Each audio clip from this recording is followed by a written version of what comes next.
American League Championship Series pregame show on Fox is brought to you by Ameritrade, the smartest way to trade, period.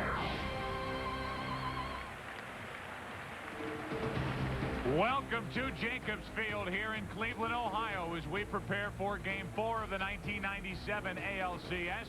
The Baltimore Orioles and the Cleveland Indians in what already has been an exciting and fun-filled and at times a little crazy American League Championship Series. Joe Bach along with Tim McCarver and Bob Brenly. As we get ready for Game 4 here tonight, a quick look back at Game 3 here yesterday afternoon and last night. This is the spot where we got a chance to watch what really was a classic, a postseason classic.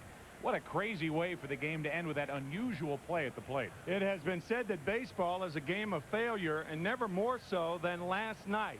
A failed squeeze bunt by Omar Vizquel. And the question has been in Cleveland throughout the day, did he make contact? It did not appear from that shot that he made contact as Marquise Grissom comes across to score. And by the way, initially, that was ruled a pass ball. It has been changed about an hour ago to a stolen base, so a steal of home to win the game last night. That official scoring ruling changed actually 2 times, and it's now the first postseason game ever to end on a steal of home, and it belongs to Marquise Grissom. In Game 3 belonged to the Cleveland Indians. What a bizarre way, Bob Brenly, for that Game 3 to end. Unusual, maybe. Bizarre, no. Bizarre would be if we would see the Baltimore Orioles attempt a bunt in this series. They've had 9 opportunities in the last 2 ball games to put down a sacrifice bunt, have yet to attempt a bunt, hit into 5 double plays. The one run that scored was when Marquise Grissom lost the ball in the twilight last night. You know, Davey Johnson played for Earl Weaver, and we all know Earl Weaver hated the bunt. Davey and Earl have a lot in common. They both frown on the bunt as an offensive weapon. They rely on pitching, defense, and 3-run homers.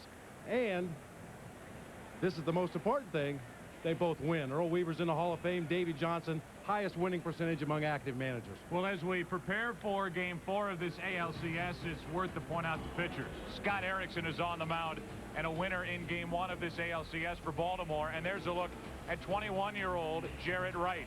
That is the pitching matchup here in Game 4. Erickson was in total control in Game 1. Jarrett Wright, a big reason why the Cleveland Indians are here in this ALCS with 2 wins over the Yankees in the division series. Starting lineups, first pitch coming up next. The American League Championship Series pregame show on Fox has been brought to you by Ameritrade. Welcome back to Cleveland, Ohio. Jacobs Field, and the site for Game 4 of the 1997 American League Championship Series, with the Indians up 2-1. Well, we've been promoting this toward the end of the regular season and throughout the postseason so far. And just moments ago, we had the $1 million Gillette Strike Zone Challenge. Kevin Devine from Norwalk, Connecticut. He had the opportunity, if he could throw a strike, coached by Hall of Famer Raleigh Fingers. He throws a strike, gets $1 million. What would be going through your mind at this point?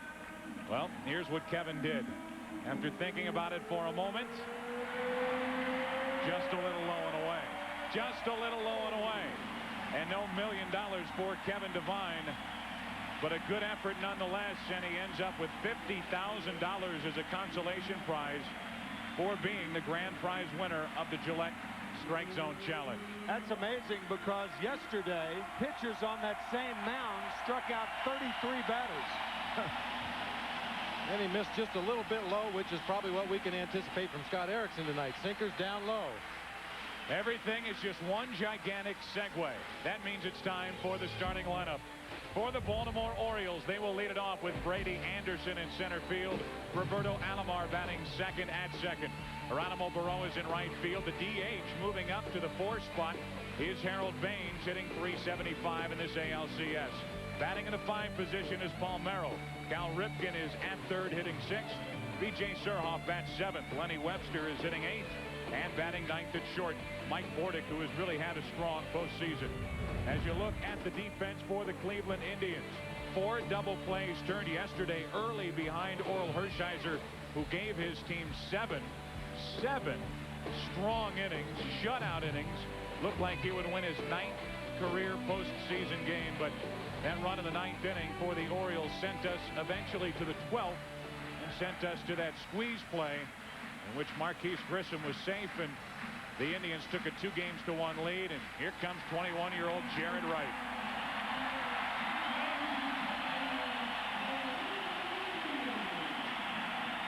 This kid was 2-0 in the division series against the world champion New York Yankees, and he is as big a reason as the Indians have for being here in the 1997 ALCS. And you're going to see a high-riding fastball from Jarrett Wright. Get a look at his numbers on the season. I mentioned the other night, I think one thing that Jarrett Wright has to be careful of is overconfidence, and I don't mean that in a negative way. A lot of times with a hitter, if you hit a couple of home runs without really trying to hit home runs, you say, geez, that was easy. Watch how many I hit when I try to hit home runs. Eventually you go in the tank. Jarrett Wright has won 2 games in the postseason, just going out doing what comes naturally to him. He has to avoid over-pitching in this ball game, trying to do too much. Davey Johnson has said that his Oriole lineup loves to hit against power pitchers, and that's what Jarrett Wright is, a 2- and 4-seamer. The 4-seamer will be high in the strike zone. It's most effective right around the letters, and hitters have to lay off those pitches. And I mean big league poise, and he showed that in Game 2 and the clincher, Game 5 against the New York Yankees. Worth pointing out that the Baltimore Orioles, one of the best fastball hitting teams in baseball. They have a lot of guys. Davey Johnson has a lot of guys that can pound that fastball. Well, they will get plenty of them here tonight from Jarrett Wright. One other thing to point out before we get underway here in Game 4, when the umpires took the field just before we hit air, there was a standing ovation here at Jacobs Field in Cleveland for the men in blue.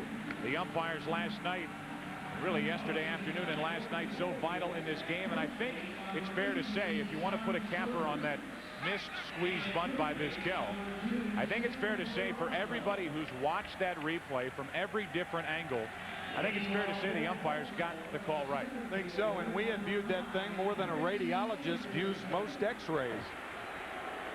As we get going here in Game 4, we remind you this broadcast is also available in Spanish by utilizing the SAP button on your television. We have dissected that play so many different ways, trying to put a highlight on the baseball, magnifying that play at the plate. John Hirschbeck, we believe, got it right. Brady Anderson leads it off and watches ball 1 from Jarrett Wright. That's amazing what the people downstairs can do with all the computer-generated images, tracking the ball as it came to home plate to see if it changed direction. And as you said, as near as we can figure, it was not fouled. Brady Anderson is jammed, and he floats one into right for Manny Ramirez, 1 away.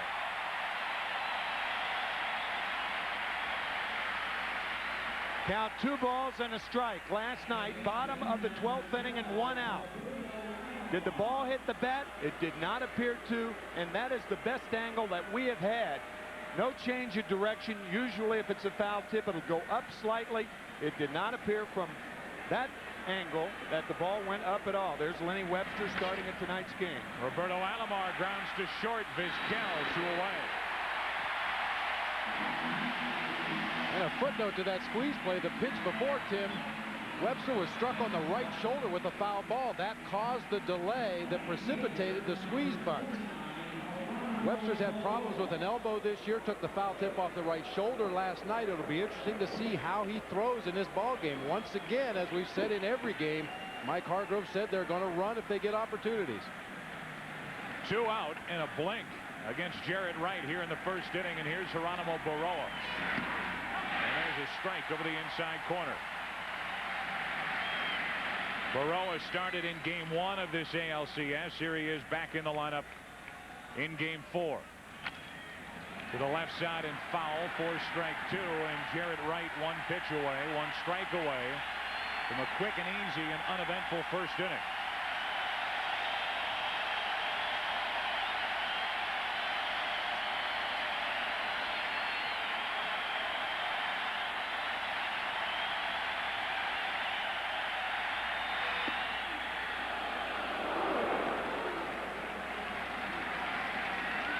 Wright hitting 97 miles per hour with that 0-2 pitch.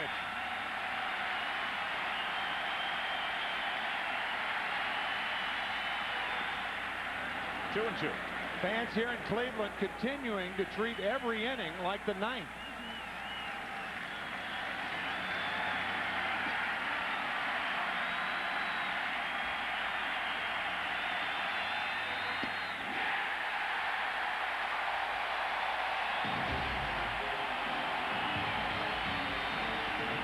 Jared Wright picks up where he left off in the division series. 1/2 inning, game 4, no score.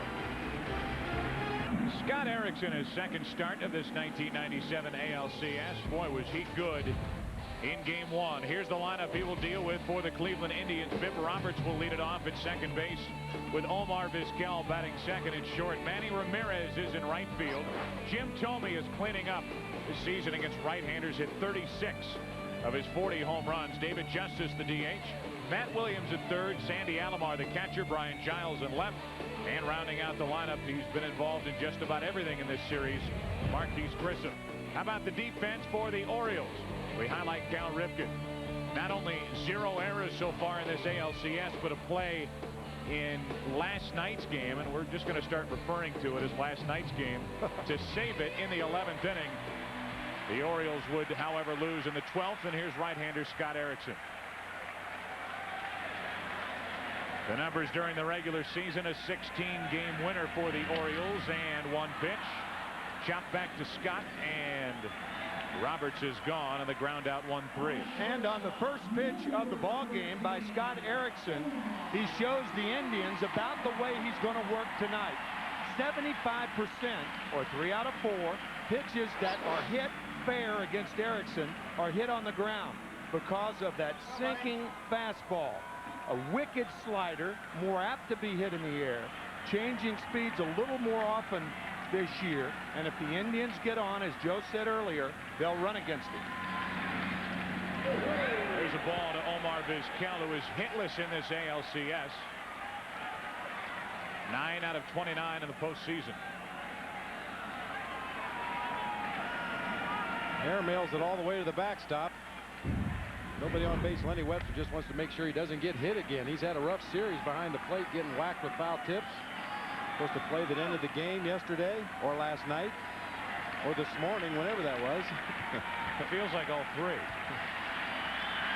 ball, 1 strike, and now strike 2 on Vizquel. He's in the hole.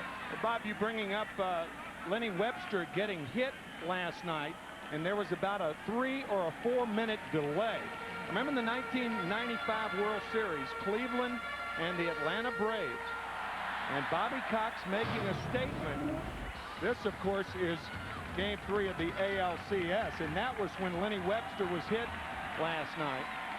We'll tell you what Bobby Cox said about chaos and injuries. A ball and 2 strikes on Vizquel, and now 2 out as Erickson gets his first strikeout of the night.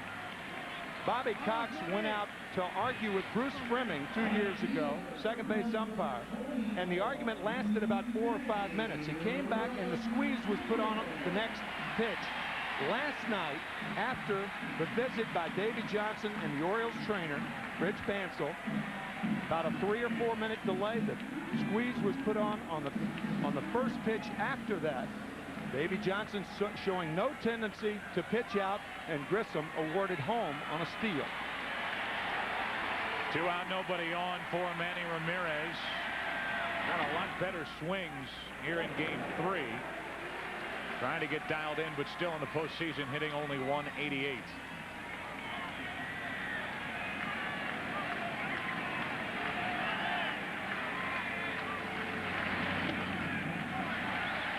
Erickson falls behind 2-0.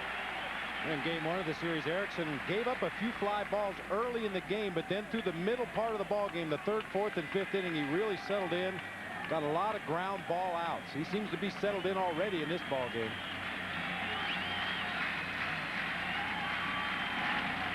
Two and 1. Manny Ramirez facing Erickson, who in game 1 went 8 strong innings, shutout innings, allowing only 4 hits along the way, and really was in complete control. Got the pitches up a little late, and that's when Davey Johnson pulled him in favor of Randy Myers.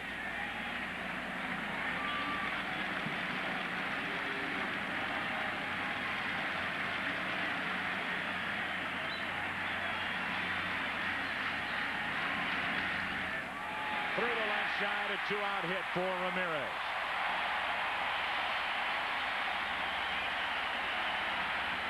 Manny Ramirez may match up better against Erickson because he's a good low ball hitter. Watch the sink on this pitch. Watch where it was. Down and in. That's his hot zone right there.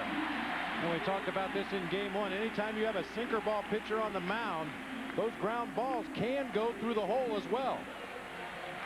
You rely heavily on your infield defense, but if that ball is hit to a hole, a lot of times you make the pitch you want to make, you get the results you want, but the batter ends up on first base nonetheless. Now Jim Thome, who has only 4 official at-bats in this ALCS.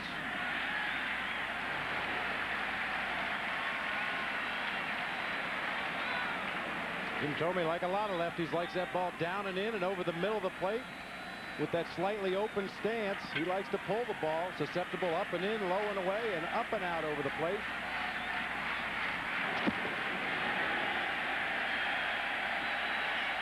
The thing about Jim Thome is Jim Thome has great power the other way, particularly in this park.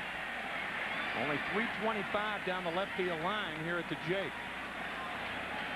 Don't know if you caught that mock cheer from the crowd here at Jacobs Field as Ramirez got back to the bag safely. Picked off in the 9th inning in last night's game 3. 2-0 now on Thome.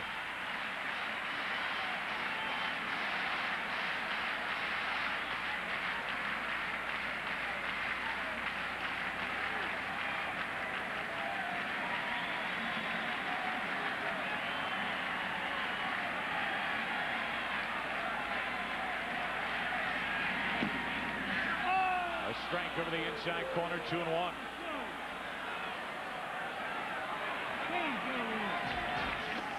This is what you were talking about, Tim. 44 base hits the opposite way, 33 to center, 59 to right, and with power to all directions. And you can underline the word power. He has the ability to hit those embarrassing home runs for the opposing pitcher. 2 balls and a strike, getting out 3-1, and Erickson's working his way into first inning trouble.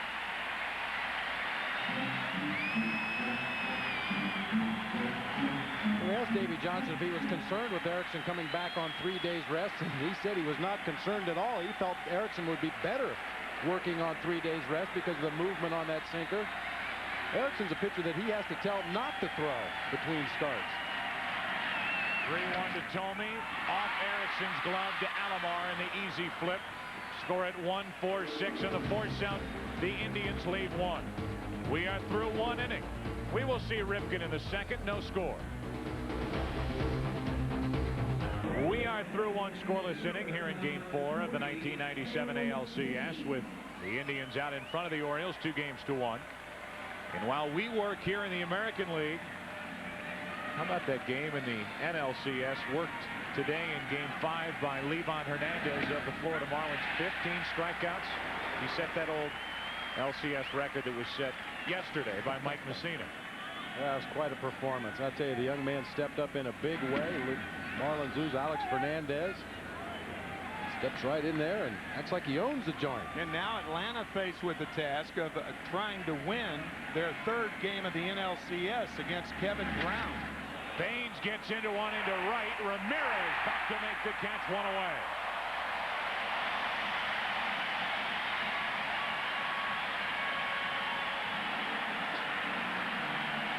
Baines jumps all over a high fastball from Jarrett Wright, and it appeared that ball was headed for the corner. You can see it hooking, but Manny Ramirez stays with it, makes a nice running catch on the warning track.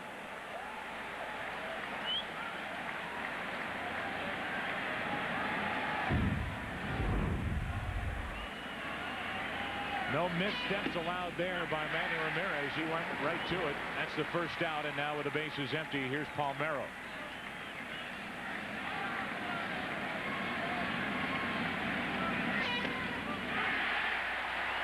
0-2.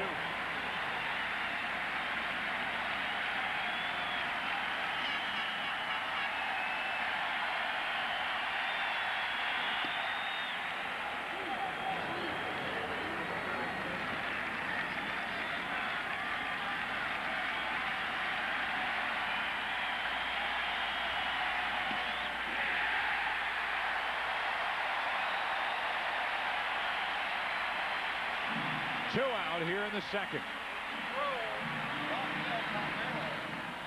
If you throw Rafael Palmeiro a fastball, you have to keep it in like that. Slider misses, and the 1-2 pitch inside corner.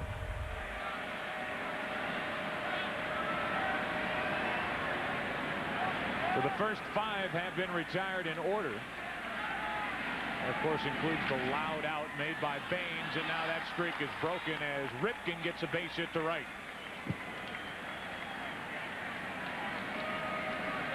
Ripken continues to shine in the postseason. We mentioned it earlier.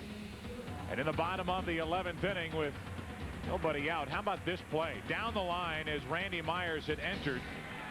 Ball hit by Kevin Seitzer, and that sent the game to the 12th. Of course, Myers had to get the next 2 out. But he did, and along with that good defense, came into this game 10 out of 28, now 11 out of 29 at the plate. Ball 1 on Surhoff. You know, Joe, you mentioned earlier the Orioles have a lot of good fastball hitters on their club, and I think this guy right here, B.J. Surhoff, is going to be a big factor in this ball game tonight. A very good high fastball hitter from the left side of the plate. 2-0. He's got the count in his favor right now. He looks in that spot. High ball hitters look up, and it's easy to look up to Jared Wright in a lot of ways.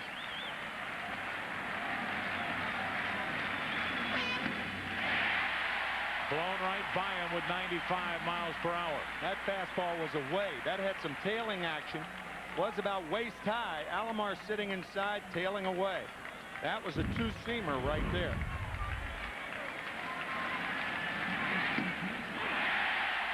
Gets the inside corner, 2-2. And Surhoff didn't like the call.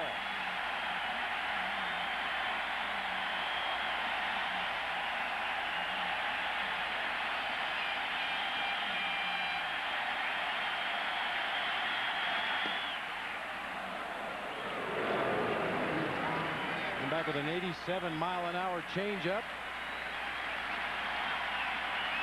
Better than a lot of guys' fastballs. Ripken will go at first. 3-2 to Surhoff. Into right center field in trouble. It'll plug the gap and head for the wall. Ripken is waved home. He'll score. And Surhoff is indeed a big part of this game. He knocks home the first run here in Game 4. In my opinion, the mistake in that sequence of pitching was the 2-2 changeup. Catchers are trained to call for the pitch that the pitcher more often gets over on a 2-2 count. 2-2, there's still some doubt as to what the pitch is going to be. 3-2, Surhoff knew he was going to get the fastball, shoots it to right central for the first run of the ball game.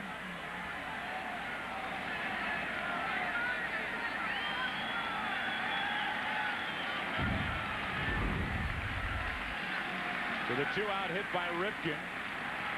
He was on the move, and then the RBI double by Surhoff. Now the batter, Lenny Webster.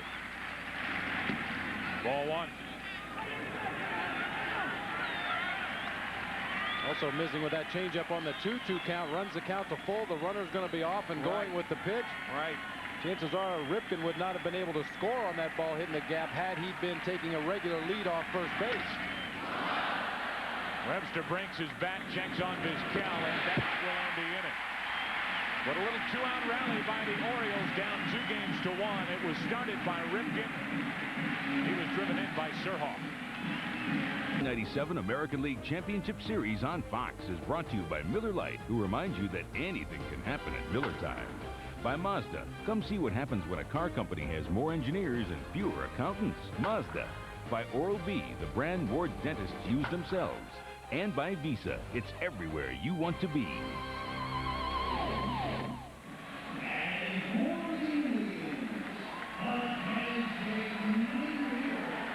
Jared Wright with a fastball inside to Lenny Webster and absolutely shatters his bat. See the barrel going. He's got the handle in his hand. Another little sliver goes down the third base line. Surhoff tries to get in Vizquel's way to perhaps distract him in his pursuit of catching that ground ball, but I don't think you can distract Omar Vizquel. Lenny left with that tent peg you were talking about the other night, right? There's David Justice leading it off for the Indians with Williams and Alomar to follow. Erickson back to work, now has a 1-run lead and deals ball 1. We talk about Vizquel. Everybody's starting to talk about Vizquel and some of the things he's starting to invent out at shortstop. Getting creative as he hits the prime of his career. That's foul. 1 ball, 1 strike off the bat of Justice.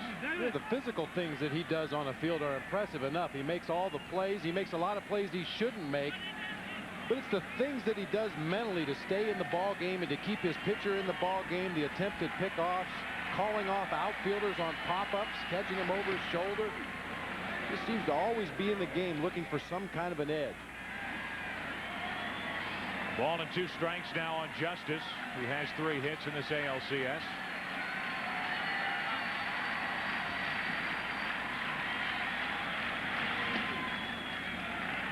Two and 2. Okay, I got 2 ex-big leaguers with me. What is that? Well, it appears to have a couple of ball bearings on that blue thing that he's rubbing on the palm of his hand right there. Justice drives one into right for a leadoff hit.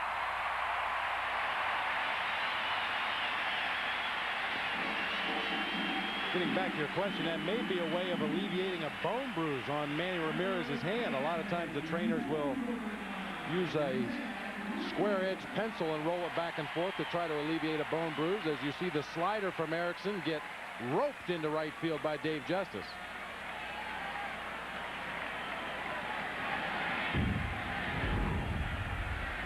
We'll just keep that mystery out there and maybe revisit it as the night progresses. There's Matt Williams.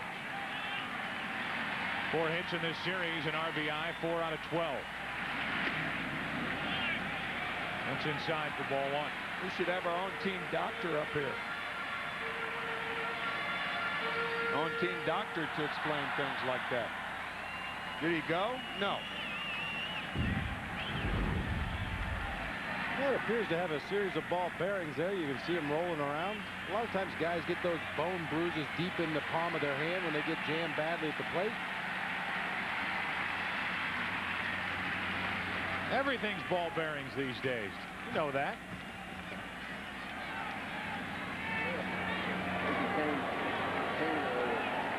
I could watch that all night. I don't know about you. Is it the ball bearings or the strawberries? 1 on, nobody out. 1-0 to count, and now 1-1 on Matt Williams.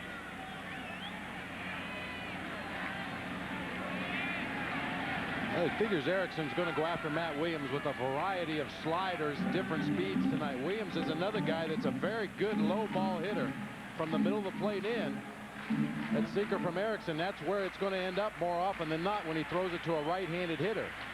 Consequently, I would guess he's going to throw a lot of sliders to Matt Williams tonight. Trying to get around a leadoff hit here in the second.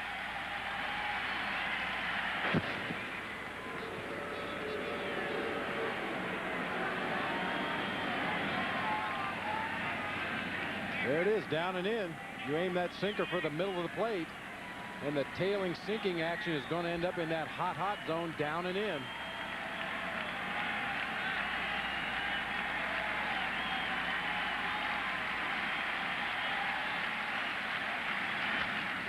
Hard hit to center. Anderson. Diving catch for the first out, and back to first is Justice. Matt Williams probably thinking there is no justice. I smoked this ball. It was a low sinker over the middle of the plate. He crushed it. It's tailing away from Brady Anderson, and watch the play.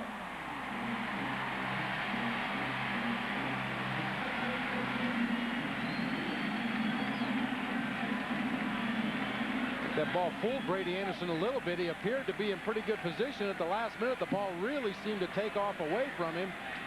Leaves his feet and makes a nice tumbling catch. And you're talking about a guy who's not 100% healthy, or at least that's the report that we get. A deep muscle pull in right side of his groin, which was a factor in game 2. Check on Justice. Here's Alomar. Sandy hitless in this ALCS. Really, Tim, you and I were talking about it, putting down the numbers for this game.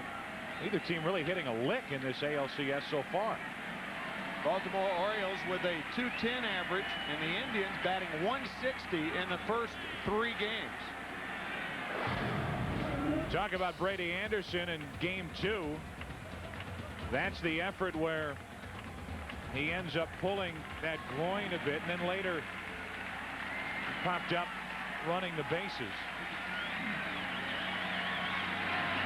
But able to answer the call night after night with Davey Johnson putting his name on that lineup card. And Davey Johnson will tell you he didn't want any kind of a revolt. That's why he's willing and able to put Brady Anderson's name on that lineup card night after night. 1 on, 1 out, and a look over at Justice. Yeah, when the media asked Davey about Brady Anderson's availability after that injury, he said it would take an eclipse or something like that to get Brady out of the lineup.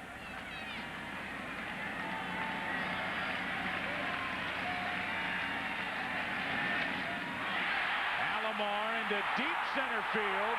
Anderson back. 2-1 Cleveland.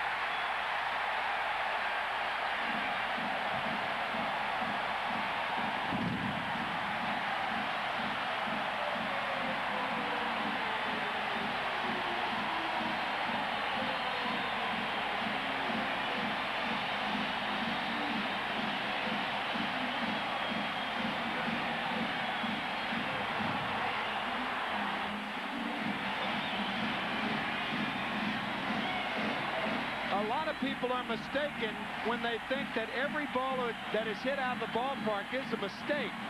That ball had some pretty good downward movement on it. It was on the outside corner, and Alomar smoked it, his first hit of the League Championship Series, and it was a big one. Well, Scott Erickson is not fooling anybody in this inning. 3 very hard hit balls so far, the first 3 hitters. Williams retired on the line drive to the gap in right center. Now Giles takes a ball. That is the 3rd career postseason home run for Alomar and his first in LCS play.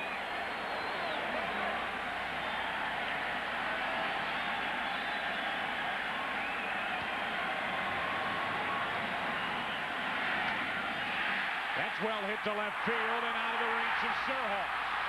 Giles digging for a double. And there with 1 out here in the 2nd.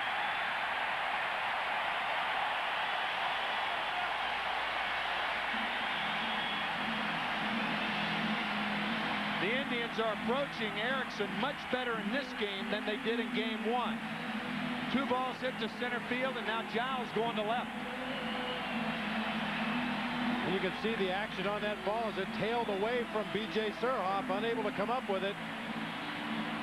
Hey, you're right, Tim. Very good approach that time from Giles. Stayed right on that pitch, didn't try to pull it. You play right into a sinker ball pitcher's hands when you try to pull that sinker down low and away. Giles goes the opposite way. First hit for Giles in this LCS and only his 2nd in this postseason. And after a visit by Ray Miller, the pitching coach, Erickson, who was given up a 1-run lead, has Giles at 2nd with 1 out, and will deal with Marquise Grissom.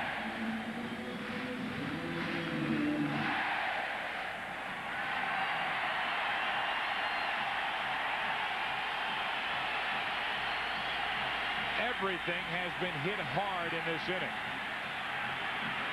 Runner at 2nd, 1 out, and a strike to Grissom. If you think baseball is not a game of redemption, think about last night's game and Marquise Grissom. 4 strikeouts. He lost the ball. It was a double by Brady Anderson to tie the game, and then scored the winning run in the 12th.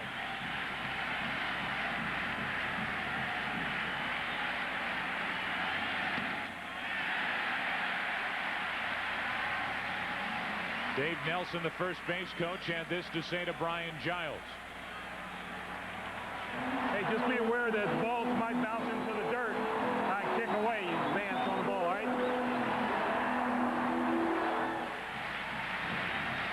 A good point to make with a sinker ball pitcher on the mound. Giles at second with 1 out, and now strike 2 on Grissom. As a base runner, you really have to anticipate. You know what that pitcher is going to throw. You know in various counts what pitches he's liable to go to. Anticipate that ball in the dirt, get a good jump, and try to advance to third base. Particularly here with 1 out in the inning. A ball and 2 strikes on Grissom.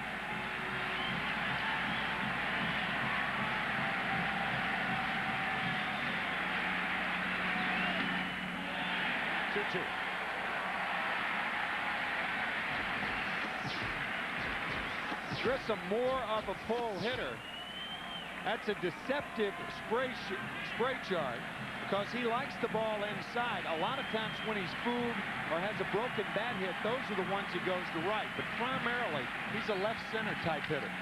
Back up the middle, stabbed by Erickson. He guides it to first for the second out.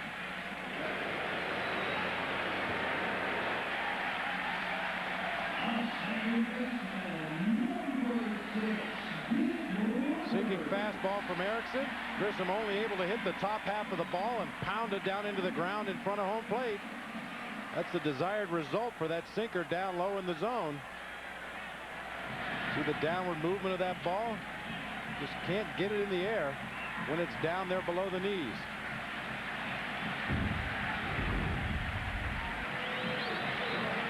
Now it's Bibb Roberts at the plate.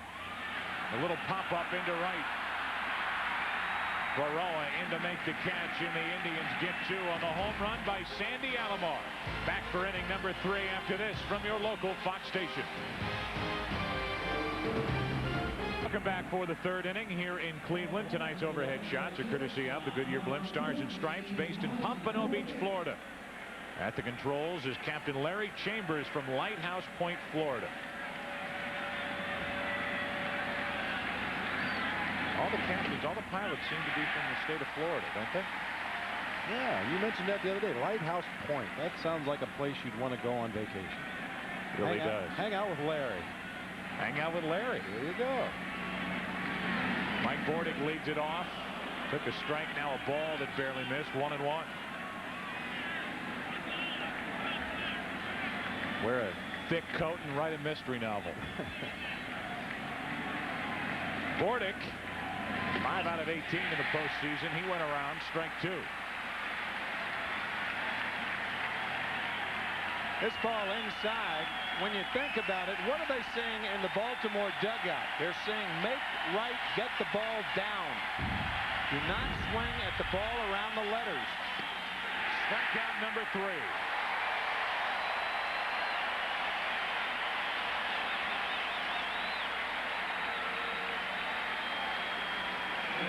Painting like that outside corner. How did he get there? The first pitch is strike. The slider just misses, and then the check swing. But watch this pitch. Nobody's going to hit that pitch. Boy, Wright seems to have tremendous command tonight. The first 2 games we saw him pitch in the postseason, he was a little bit erratic, trying to overthrow the ball from time to time, but really hitting spots well in the early going tonight. That is crushed into right. Forget about it. A home run by Brady Anderson to tie this game at 2.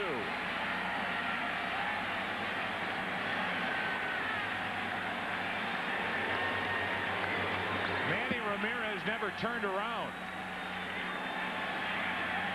And a 2-2 game here in the 3rd inning. Well, if it's been your job to scout the Orioles throughout the postseason, you have to make a note. Do not throw Brady Anderson a first pitch breaking ball. You cannot fool him with that pitch. He's got such great plate coverage. Keeps the ball fair to right field. Just a blast off the sign out there in right field. So Anderson ties this game with his 2nd home run of this ALCS and his 3rd of the postseason. And now Alomar's up on the count 2-0. Matter of fact, Brady Anderson hit a slider off Chad Ojay to lead off the game that the Orioles won. That was game 1 behind Erickson. They won it 3-0. The 2-0 to Alomar is low, 3-0.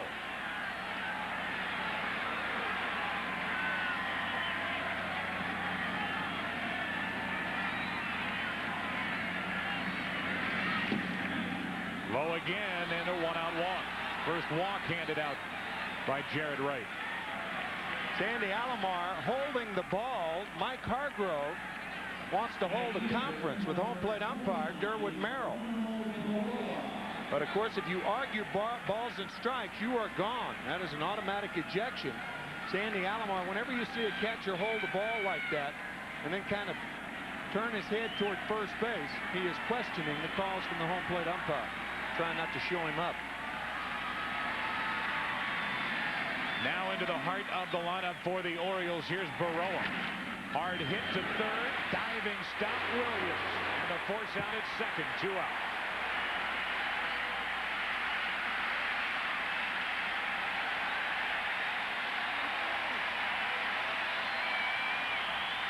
A tremendous play by Matt Williams. Watch how quickly he gets to his feet and gets in a position to throw. On the ground right there. Gets rid of the ball quickly to Biff Roberts. He plays it like a first baseman, stretches out to make sure and get the force at second. And now with 1 on 2 out, it's Harold Baines who hit a rocket to right. Caught by Ramirez for the first out in the second.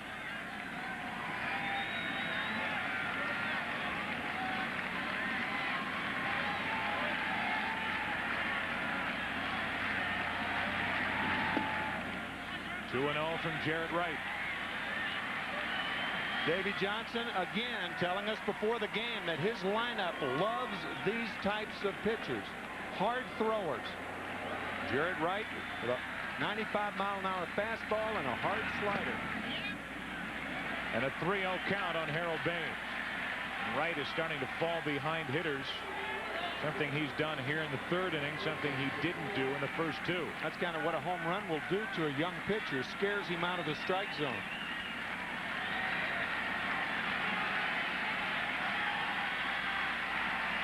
The 3-0 to Baines. Into deep right field and another home run here in the third inning. The 2-run shot, and it's a 4-2 Oriole lead.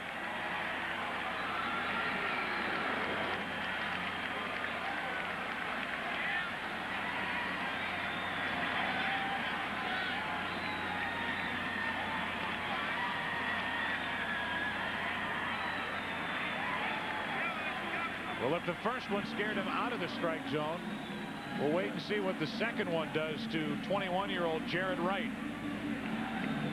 Well, a veteran hitter like Harold Baines, Davey Johnson chooses to let him go 3-0, knowing that Harold Baines will have enough discipline not to swing at a bad ball. It's a fastball inside part of the plate. Boy, as soon as I said that Jared Wright seemed to be hitting his spots better tonight, he started hitting the Oriole bats.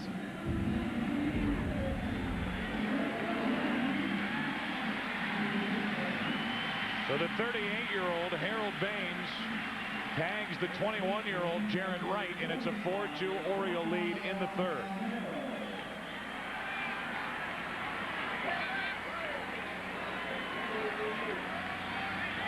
And now with the bases empty and 2 out, here's Palmeiro.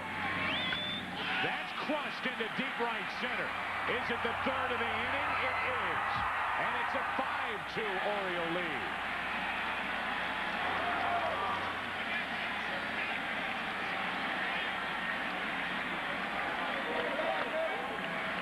That is the second time that has happened this postseason. We were there at Yankee Stadium when the Yankees did it to the Cleveland Indians. This didn't happen consecutively, but 3 in 1 inning. And it's a 3-run Oriole lead. And again, it appeared to be on a breaking ball. You can see the spin on that slider right there. Just hangs up out over the plate for Rafael Palmeiro.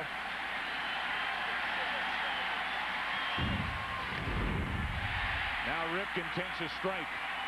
You could see that quarter spin on that slider. It was not tightly wrapped by young Jared Wright. Those things catches don't catch too often. You could see that. Watch the quarter spin, the loose spin. Well, we can't tell from that angle. We'll try to get that original angle that we had for you. That loose spin. Strike 2 now on Ripken.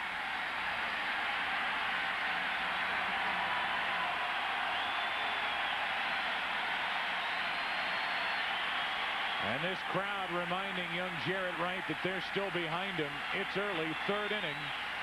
It's a 3-run Oriole lead. And a 2-2 count on Ripken.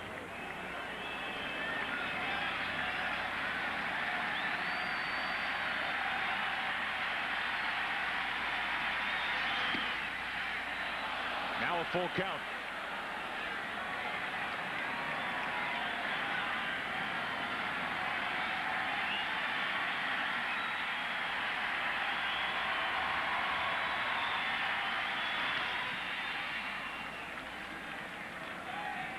Here's that slider once again, right into your living room. See that loose spin right there? That's called a quarter spin. And catchers rarely catch them. Usually a fan catches a ball like that. Now a 2-out walk to Ripken. 2 walks in the inning, 3 home runs in the inning. And now B.J. Surhoff, who drove home the first run of the night with an RBI double in the second, digs in. Yeah, the tighter the spin on that slider, the sharper and later the break. The looser the spin, the ball tends to get a little bit more round, a little bit more off speed, and very hittable. Brian Anderson getting ready. That slider to Palmeiro, more of the Susan B. Anthony variety. 1 on, 2 out for Surhoff, and that's foul. 1-1.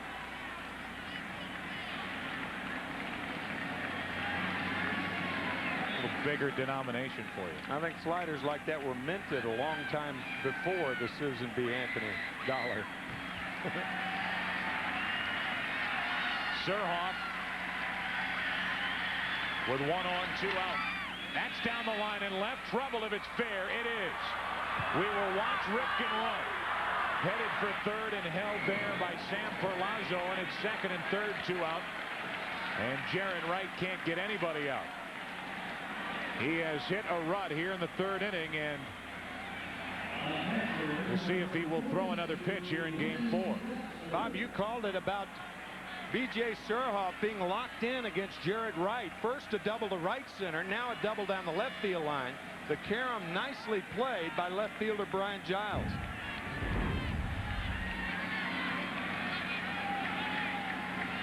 Now second and third with 2 out. And Lenny Webster digs in. Jarrett Wright coasted through the first inning and the first 2 in the second, but a 2-out rally. 2-out RBI double by Surhoff. Plated the first run. And this has been a nightmare third inning with a couple of walks, a double, 3 home runs. And Webster has a chance to make it an enormous third inning for the Orioles.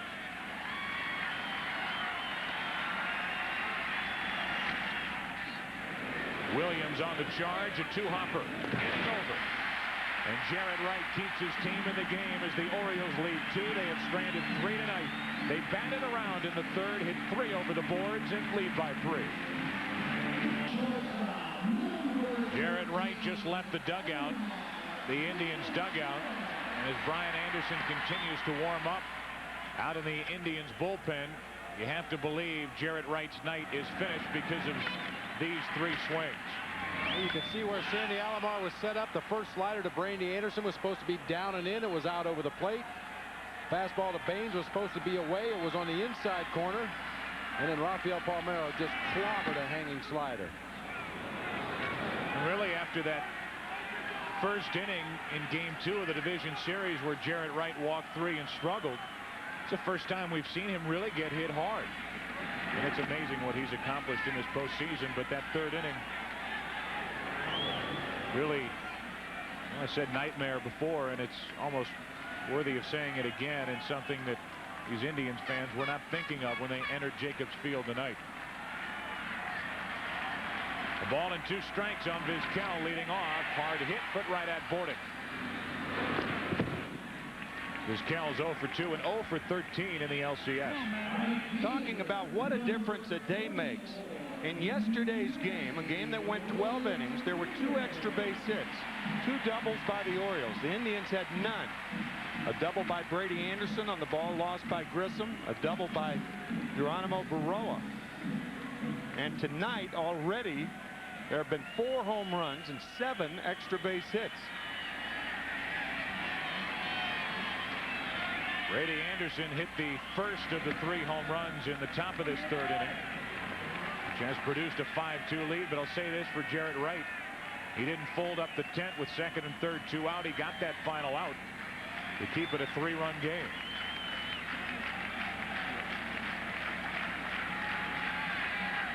Manny Ramirez now. 1-1. This game's certainly different from the first 3. Check the team averages coming in to game 4. All pitchers thus far in the first 3 games, all hitters here tonight. 2 balls and a strike as Erickson falls behind Ramirez.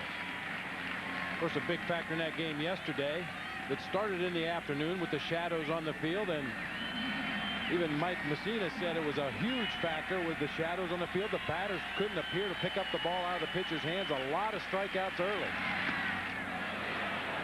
Ramirez just able to get out of the way and then pitch up and in. 2-1. That ball really missing its mark right there. Lenny Webster sitting outside, and the ball really sinking in. Great movement on Scott Erickson's fastballs. That was ball 3. Now 3-1. 1 out, nobody on. Down the right field line and fair. Digging it out is Baroa, and that's a 1-out double for Ramirez.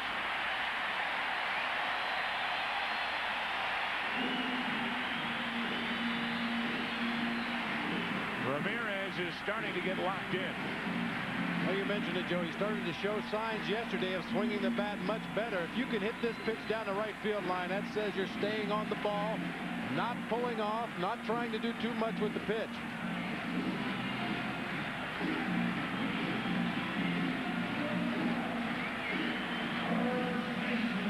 Well, that's a pitch that pitcher thinks should never be hit. A sinker down below the knees on the outside part of the plate. Ramirez goes right with it. And now he's at second with 1 out for Thome. These Indians pounded out a club record 220 home runs during the regular season.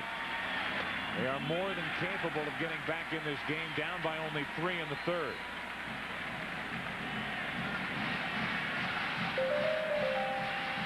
Thome, however, has yet to go deep in the postseason. Just 3 out of 20. 2-0.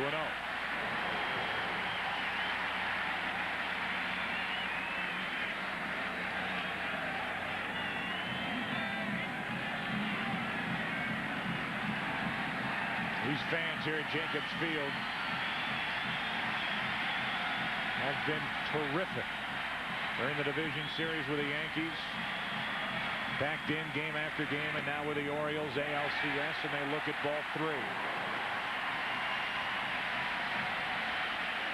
No thought of pitching around Thome. That was just a slider that missed inside. Davey Johnson giving Harold Baines the hit sign, 3-0. We'll see if Mike Hargrove gives it to Thome. One would assume.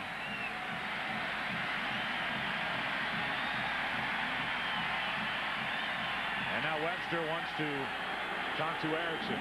That could be a telltale sign when a catcher goes out to talk to a pitcher when they're confused about a 3-0 sign.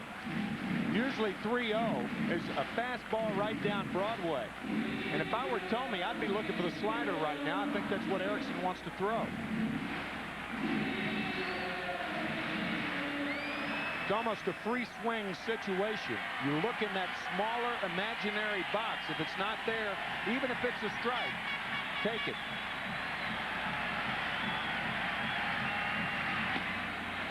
Ball 4, and it's 2 on, 1 out in the 3rd with Justice coming up.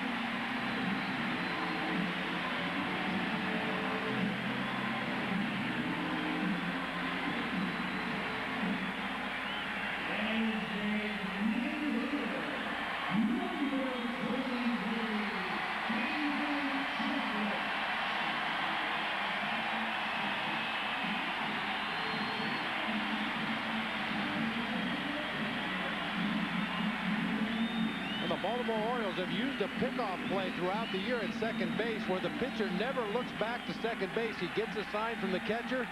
The catcher, in this case Lenny Webster, drops the glove. That's the pitcher's sign to wheel and throw to second base. Manny Ramirez has a tendency to go to sleep out there on the bases from time to time. Check swing for strike one on Justice.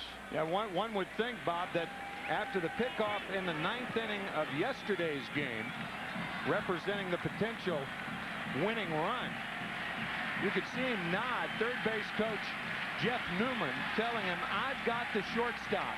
The shortstop breaks, you'll hear me.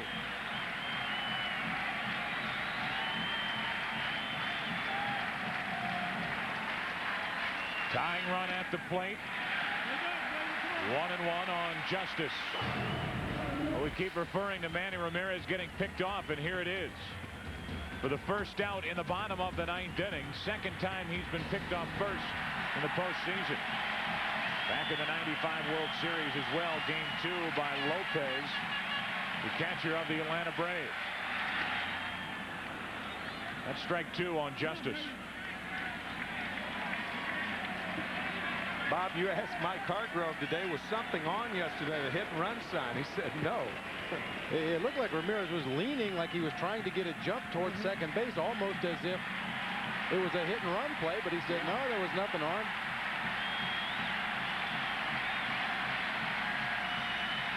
Justice set up at a ball and 2 strikes. To the left side, Ripken, heck of a play. Out at second, they got them both. Beautifully turned by Ripken and Alomar. After 3 here in game 4, 5-2 Baltimore. In this ALCS, we are privileged to see some of the finest defense on the left side of the infield for both teams. Watch this play by Ripken. Full extension, good throw to Alomar, good pivot by Alomar to end the inning. And the element of surprise there, Dave Justice normally pulls the ball on the ground. Very rarely will he hit a ground ball to the opposite field. Ripken not caught by surprise. You mentioned that full extension. Those arms just seem to get longer as he gets closer to the ball. Great play. 2 Gold Gloves at shortstop. And really settling in at third base in his first full season there. Ian Bordick. Solid combination on that left side, to say the least, and you can say the same for Vizquel and Williams of the Indians. Here is Bordick facing the new pitcher, left-hander Brian Anderson. Garrett Wright is finished after 3 innings. Strike 2 from Anderson, who threw 2 shutout and hitless innings game 1 of this ALCS. See the 22 strikeouts. Not a power pitcher by any stretch of the imagination. He depends on his defense to work behind him, hit his good spots, try to take some of the sting out of the opposition's bats. 0-2 on Bordick leading off.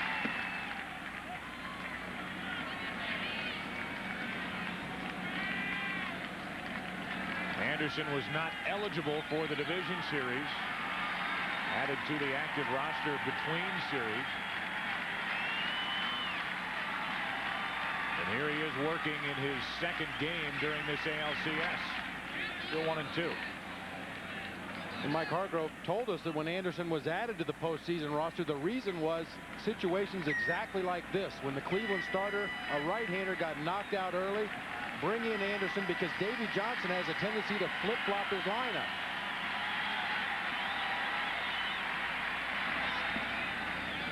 Now 2-2. Hopefully force Davey Johnson into bringing in his right-handed hitters and then not having them available for later in the ball game. And if he doesn't do that, he has Anderson pitching to the left-handers in the lineup. 2 balls, 2 strikes, and Bordick into shallow center. Grissom a late break, but there for the basket catch, 1 out.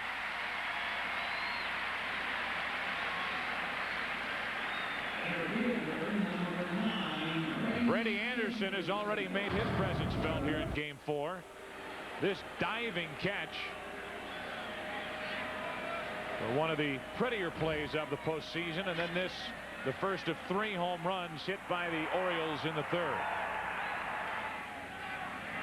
And his second of this ALCS.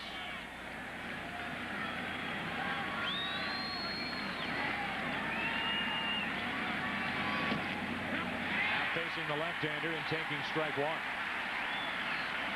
I think Brady thought that ball was inside. It's interesting to note that Brady Anderson becomes more of a straightaway hitter against left-handed pitching.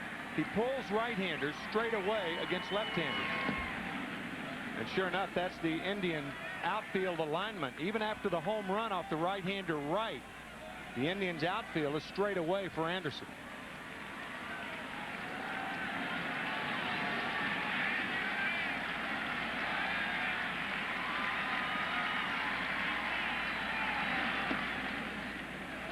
Two and one from Anderson.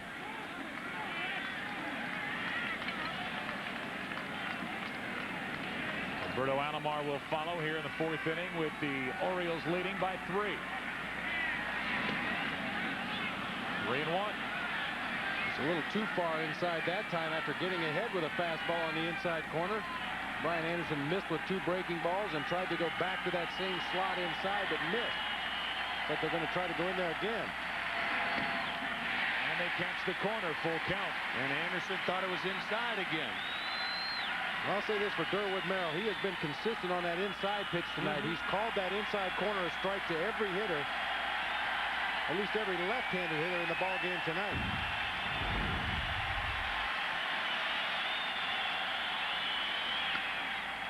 That's foul. Brian Anderson, one of the few left-handed pitchers who will throw a changeup to a left-handed batter. The reason that most left-handers don't like to do that is because that changeup goes into that volatile down and in area to lefties. Easy pitch to hammer. Still a full count on Brady Anderson.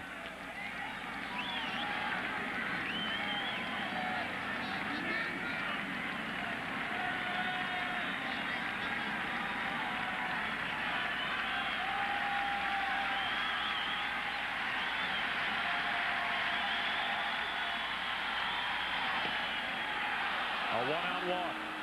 And the third walk handed to the Orioles here tonight. This is game 4. Don't forget that tomorrow it's pivotal game 5 of the American League Championship Series as Scott Kamenicki and the Orioles take on Chad O.J. and the Indians. Don't miss all the action beginning live at 8 Eastern, 5 Pacific right here on Fox.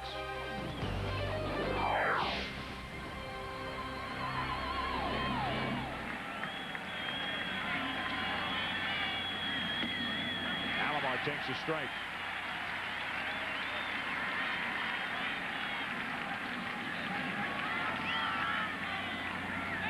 Bothered by a sore left shoulder.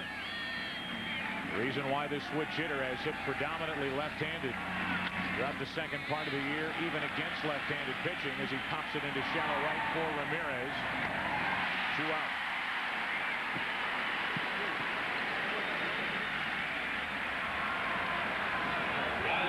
Some of the things that left-handed hitters on the bench are thinking right now. Rafael Palmeiro, Harold Baines. Anderson came inside to Brady Anderson. Tried to get him out. He walked him on a 3-2 pitch. And then Roberto Alomar was jammed on that inside fastball. And the one thing you try to do as a pitcher, you try not to get into habits and any kind of pattern.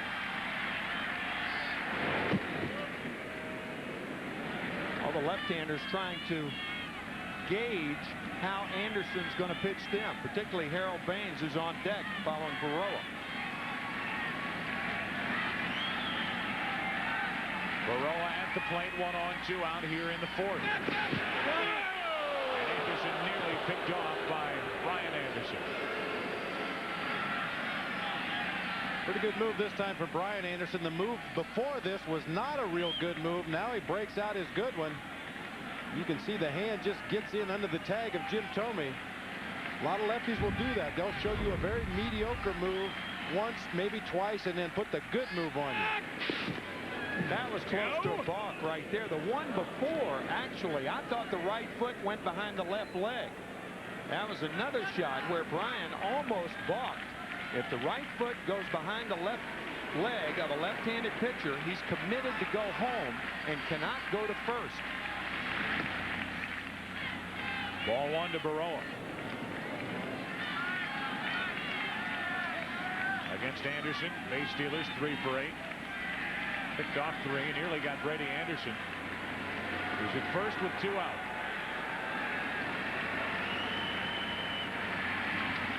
Big swing by Baroa, 1-1. Well, Brian Anderson did not have a balk called against him during the regular season. A lot of those left-handed pitchers, they flirt with the borderline. They know what a balk is and what they can get away with, and if the umpire lets them get to that borderline, they'll just go right on across it.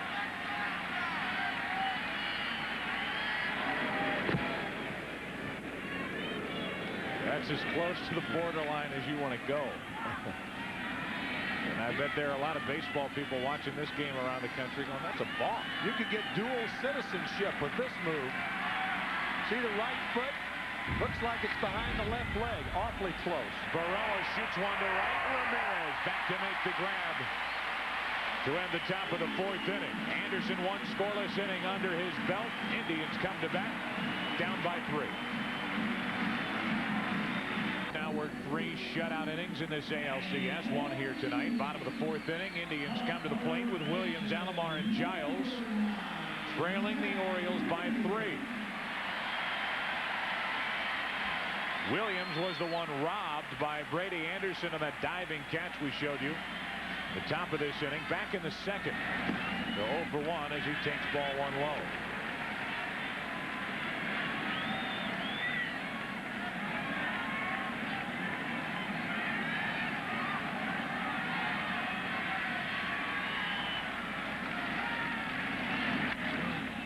Jammed, and Williams pops it up the right side for Alomar. 1 away.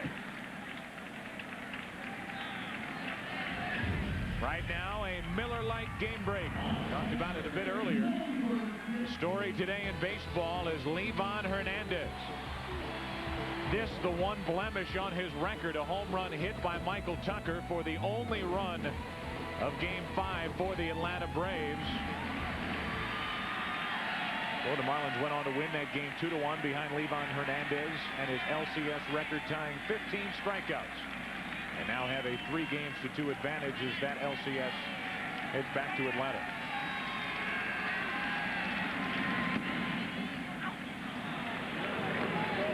Off day tomorrow, and then Kevin Brown and Tommy Glavine match up on Tuesday night in hot Atlanta. Alomar, a 2-run home run, his first time up, took a strike, and now a ball, 1-1.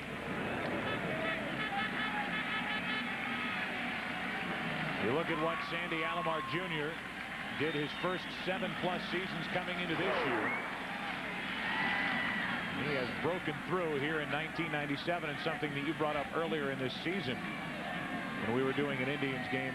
The difference for Alomar now is that he's healthy. He's been healthy for an entire year. Oh, absolutely. He's been able to go out and answer the bell when Mike Hargrove wants to put him in the lineup. Doesn't have those little nagging injuries. Every catcher is going to have a certain amount of little nagging injuries, but nothing that has kept him from performing up to the level he's done this year. Chase that, and is Erickson's second strikeout victim. 2 gone here in the 4th inning. Nasty slider low and away. Matter of fact, we saw Sandy Alomar Sr. yesterday out on the field before the Indians took batting practice, and I asked him, come on, who are you rooting for? And he said, one of my sons will be in the World Series. It was a very neutral remark. Here's Giles. He shoots one into right center field. Anderson can't cut it off. Giles digging for second and is content with a 2-out stand-up double, his second of the night.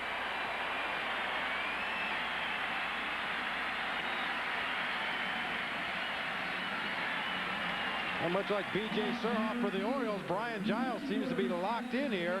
It's a double to left field, his first at bat, a double to right center this time. Really staying on the ball well. Well, I got to believe Davey Johnson cringes every time he sees Brady Anderson leave his feet. You never know if he's going to get up or not. I'd cringe if I left my feet. Anderson with the effort, but could not cut it off. It's going to be a double either way. And with Giles at second, 2 out, here's Grissom. Strike 1. We remind you this copyrighted telecast is presented by authority of the Commissioner of Baseball and may not be reproduced or retransmitted in any form. And the accounts and descriptions of this game may not be disseminated without expressed written consent. Indians looking for a 2-out rally. Down by 3 in the 4th.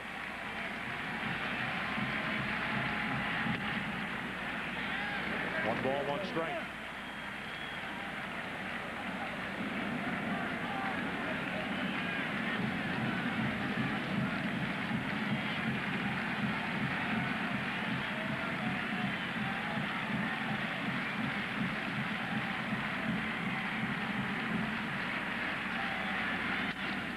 Little play to center, might fall. Will fall and gets behind Brady Anderson. Giles scores. Grissom is headed to third. It's a 2-run game.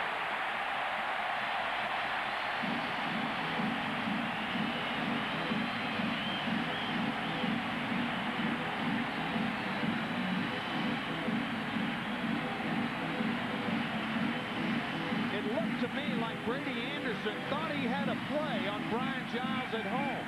When you're up by 3, you play a more passive form of defense. He's charging the ball like he has a chance to get Brian Giles. The way I saw it, the ball wasn't hit that well. You have no chance to get Giles. Play the single and stop Grissom at first base. Well, Giles was off at the crack of the bat. He was going to score easily even if Brady Anderson came up with that ball and made a strong throw home. I agree with you. It's a single RBI E8 to allow Grissom to get to third, and now Big Roberts takes low, ball 1. So by playing it aggressively, Brady Anderson with the error puts a man in scoring position. It's Grissom at third with 2 out here in the 4th. 5-3 Orioles. 1-1 on Roberts. There are 2 outs right there. Brian Giles, as Bob said, off with the crack of the bat. He scores easily, even looking back at Anderson. By charging that aggressively, he actually played the ball into a bad hop. That's off the plate and tough for Alomar. Great play to end the 4th inning. That saved a run. Roberto Alomar, 6 Gold Glove awards in his trophy case, and you won't see a better play with 2 out. This ends the 4th. 5-3 Orioles. Bib Roberts made a bid for a 2-out RBI infield hit, but he was robbed by Roberto Alomar. And now on the first pitch, Baines lines out to left, 1 away in the 5th. You know, we said the Orioles' way was pitching, defense, and the big home runs. This is an example of the defense. Robbie Alomar charges this ball, makes a strong throw on the move, and Bib Roberts with an ill-advised slide into first base on that play. You can always get there quicker running through the bag. I've never seen a sprinter in the Olympics dive for the finish line. It's the second time we've seen Roberts do that in the postseason. And it took a terrific play by Alomar to end the inning. Get around that error by Brady Anderson. That saved a run. So it's a 2-run game, and Palmeiro at the plate with a 1-ball, 1-strike count. Advice to youngsters is you don't swim standing up, and you don't slide on your belly. 1 out, nobody on, and low and away, 2-1.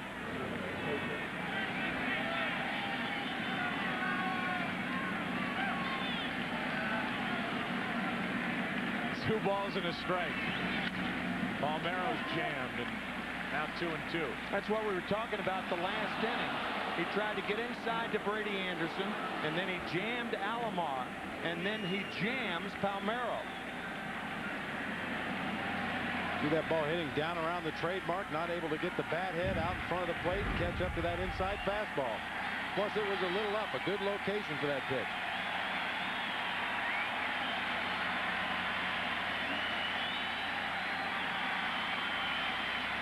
This crowd wants out number 2 right here, and they won't get it. 3 balls, 2 strikes.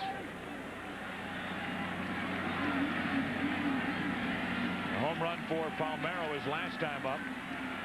Not only his first home run, but his first RBI the entire postseason. 2 out.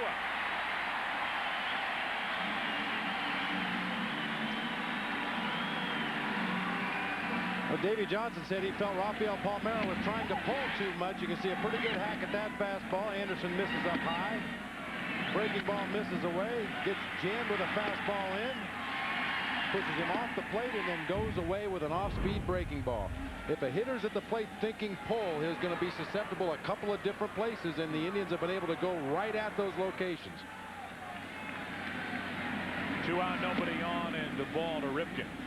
That up and in, low and away formula has been working since Abner Doubleday had this idea about a game he'd like to try out. And Alexander Cartwright. I knew you'd come up with that guy's name. I had no idea what it was. 2-0.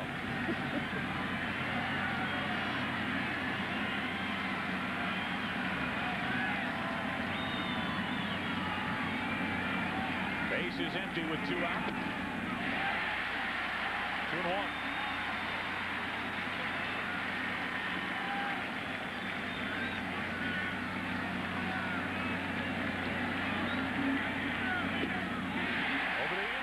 Corner.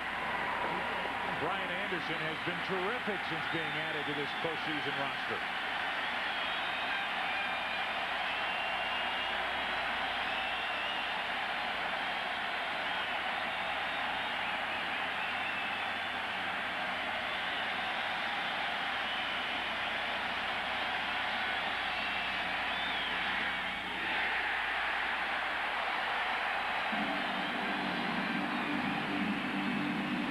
This crowd is back at Jacobs Field halfway through game number 4. Orioles by 2. 97 American League Championship Series on Fox is brought to you by AT&T. It's all within your reach. By the company you count on wherever life takes you. General Motors, people in motion. By Aflac, insuring over 40 million people worldwide. And by Oracle, the company that's enabling the information age through network computing.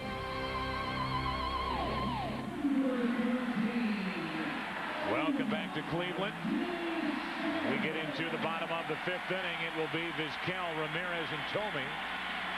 The 2, 3, and 4 hitters for the Indians, down by just a couple. 5-3 Orioles. Erickson back to work and a strike.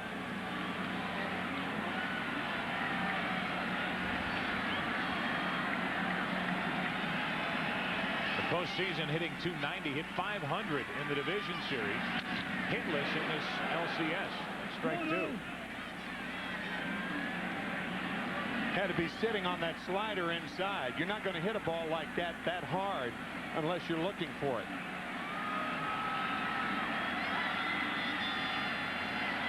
Erickson has struck out 2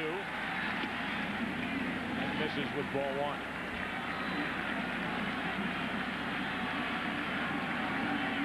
'29-year-old right-hander made his name with the Minnesota Twins.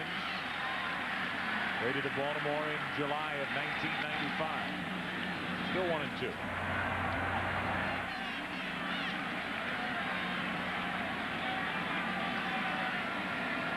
We talked about how these two teams had combined for very little offense the first 3 games. Tonight, it is an offensive explosion.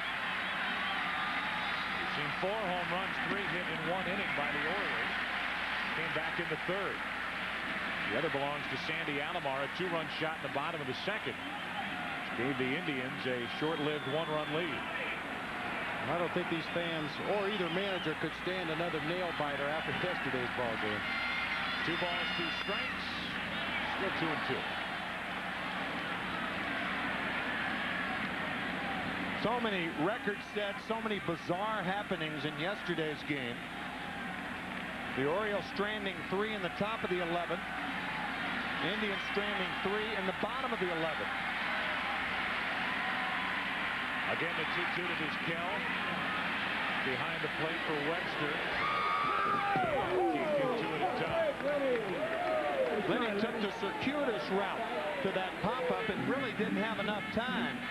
Ball was not hit high enough to give him a chance to get under it. Has to try to slide to make the play. Reason catchers do that is so they go feet first into the fence and not head first. And those rubber warning tracks that they use on a lot of the modern fields don't allow you to slide smoothly into the attempted catch. You hit that rubber and your shin guards kind of grab and your cleats grab. Now it's Ripken over near the Indian dugout. He's out of room, and it's still 2-2 on Vizquel. We talked about that memorable Game 3. It was with all those records set. Unbelievable. The double plays turned by Cleveland, the 3rd, 4th, 5th, and 6th innings. After Baltimore got the leadoff batter on, Oral Hershiser induced the Orioles to hit into double plays. Nearly a 5-hour game, 33 strikeouts combined by the two sides. Tying a record as Vizquel pokes one into left. Sohoff is there, one away. We play Game 4 down below. Hovering above Jacobs Field, one of America's most enduring corporate symbols, the Goodyear blimp. Today's the Goodyear blimp, Spirit of Akron, carrying on a 70-year tradition of flying over spectacular events. Not just sporting events, but spectacular events, which is what we had here yesterday. And who knows? Just a 2-run game here in Game 4. Midway through it. Manny Ramirez is 2 for 2 with a single and a double.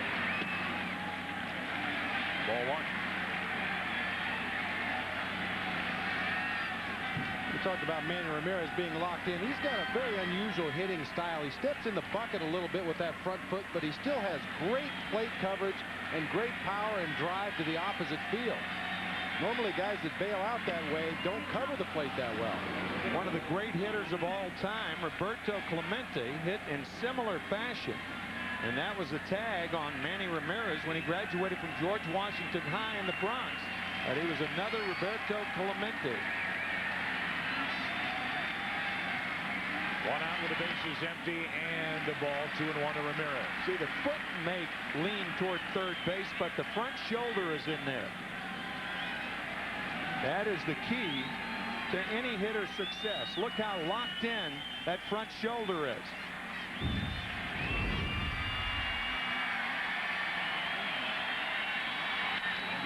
Crushed into deep left center. Goodbye.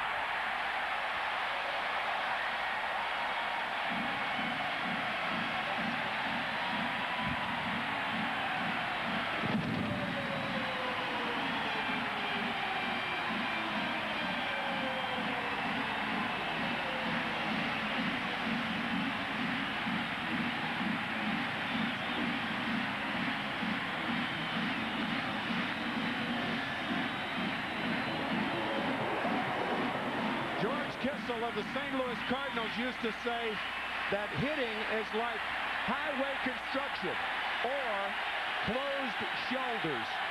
And that's what that shoulder was. That left side was closed. The bat opened it up and he hit it a ton to left center field.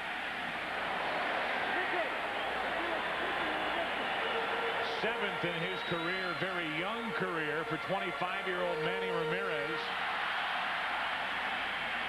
Second of this ALCS. He went deep in Game 2. Now Tony to the right side and through Palmeiro. A one-out hit and the tying run is on. Bob Brenly, this is not the same Scott Erickson we saw in Game 1. Oh, in Game 1, he was working the lanes. He threw the sinker on the outside corner, sinker on the inside corner, was spotting his slider consistently throughout Game 1. Then he just doesn't seem to have as good a command. He is making an occasional great pitch, but he's also making a lot of mistakes over the heart of the plate.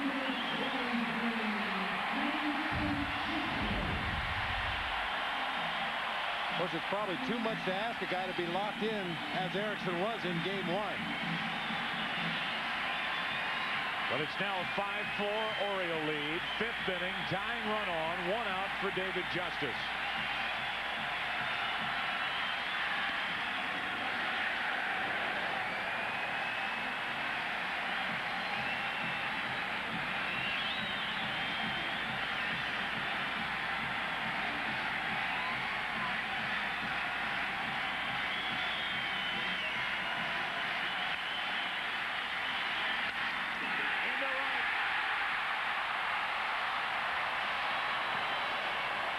3 straight hits for the Indians here in the 5th.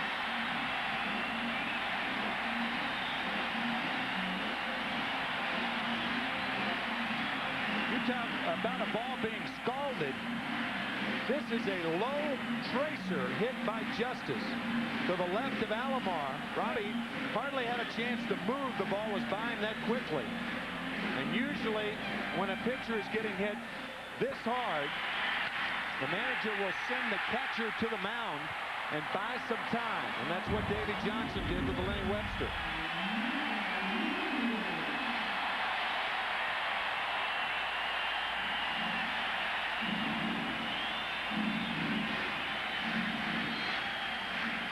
A 1-out home run by Ramirez, crushed into left center. A base hit to right by Tomey, a base hit to right by Justice, and now Matthews and Arthur Rhodes get ready for the Orioles in their bullpen. And out comes Ray Miller, the pitching coach. More buying of time right here. You know, there's a real art to buying time for your bullpen. As you mentioned, Tim, you send the catcher out first. He stays out there till the umpire calls him back to home plate. Wait until the batter gets completely into the box, and then have your pitching coach come out, take his time getting to the mound, stay there until the umpire forces you to go back to the dugout.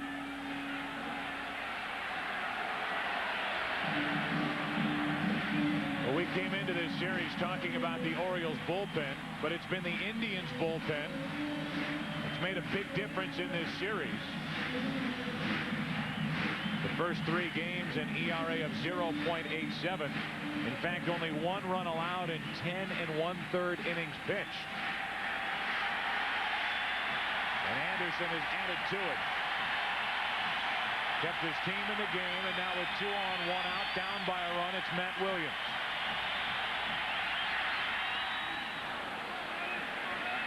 Good pitch there from Erickson. As we mentioned earlier, the way to go after Matt Williams, if you're Scott Erickson, is to keep that slider on the outside part of the plate. It's a pitch Matt's had trouble laying off of for years. There's a lot of hitters that have trouble laying off of that pitch right there. But he hasn't been able to consistently hit that spot with the breaking ball like he did in game 1. Again, and strike 2.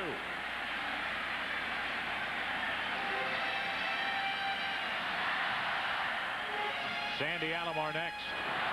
Tomey the tying run. The go-ahead run is Justice at first with 1 out.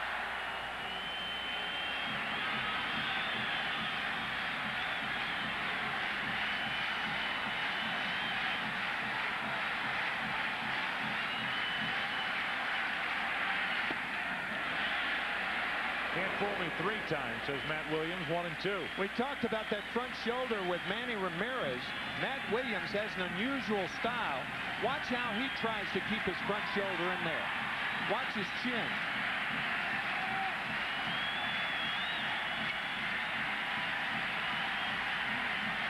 Resting on that left shoulder, and he lays off yet another slider low and away, and it's 2 and 2. You could really see it pretty clearly then, trying to keep the shoulder in, because once more Erickson tries the slider low and away. That's 4 in a row to Williams.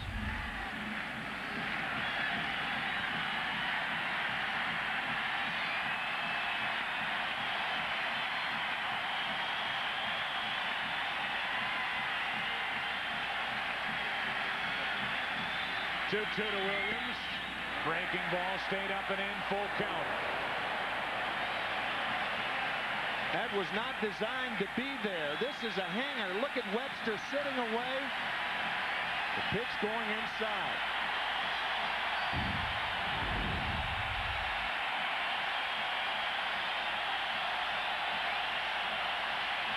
I don't think Mark Hargrove will send the runners here. With 1 out, 3 and 2 to Williams. Not after the first 2 swings.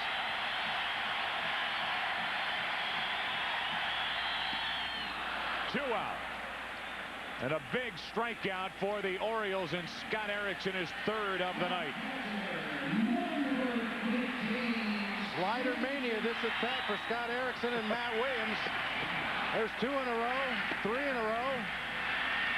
4 of them on the outside part. He hangs one up on the inside part of the plate and then finishes him off with another good one.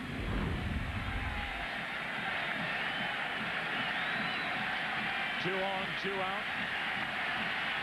Sandy Alomar. He's homered. He struck out.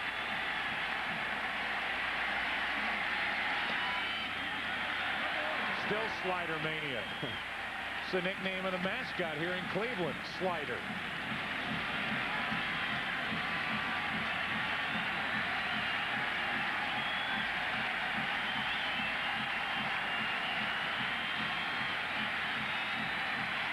Two on, 2 out. Into left center field, a hit. Tomey scores to tie it in the 5th.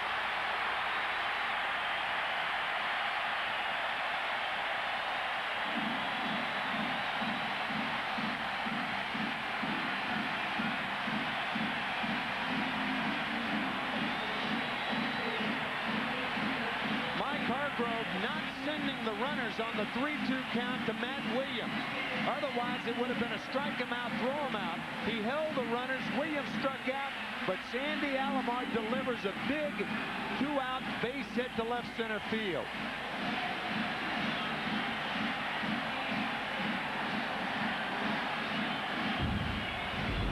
Scott Erickson has been KO'd here in the 5th.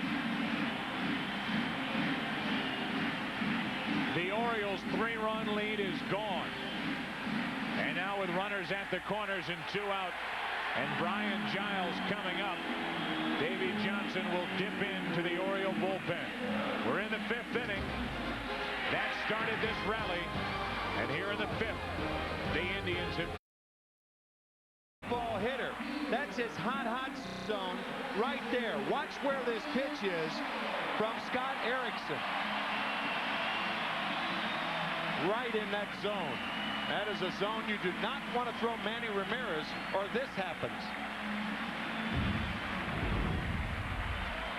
1 point to make as Brian Giles digs in. He is 2 for 2 with a pair of doubles, but now facing a left-hander, Rhodes. In case you're wondering, well, maybe why isn't Tony Fernandez batting? We understand Bip Roberts will have to leave this game with a strained left knee, so they will need him later. Keeping Giles in the lineup and looking at ball 1 from Arthur Rhodes. And this is not that bad of a matchup when you consider the fact that Arthur Rhodes is not able to throw the slider. He's had the problem with the muscle in his left forearm. He's just a fastball changeup pitcher right now. 2-0. That's why Davey Johnson left Arthur in the game last night with Kevin Seitzer up there bunting. Arthur Rhodes could not throw the slider, so Seitzer was up there to try to bunt the high fastball. But don't look for that slider from Arthur Rhodes tonight. Giles trying to give the Indians the lead, and a throw over to first, almost handcuffed Palmeiro. I think it surprised everybody over there.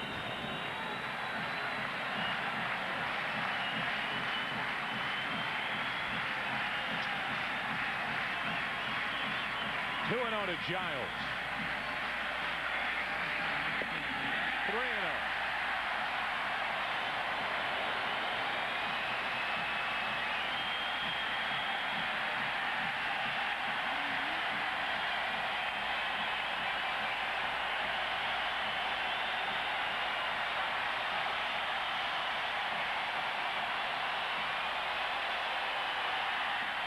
Three and 1.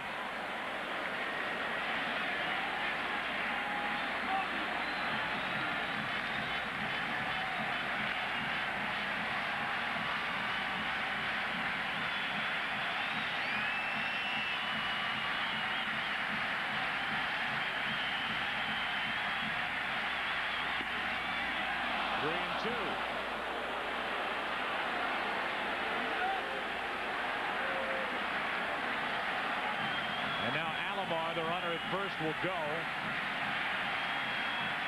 They play behind the runner. First and third, 2 out.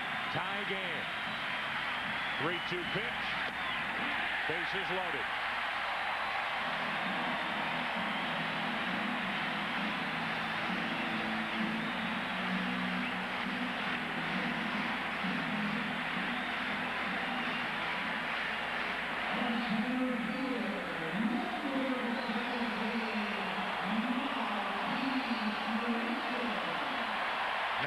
Marquise Grissom.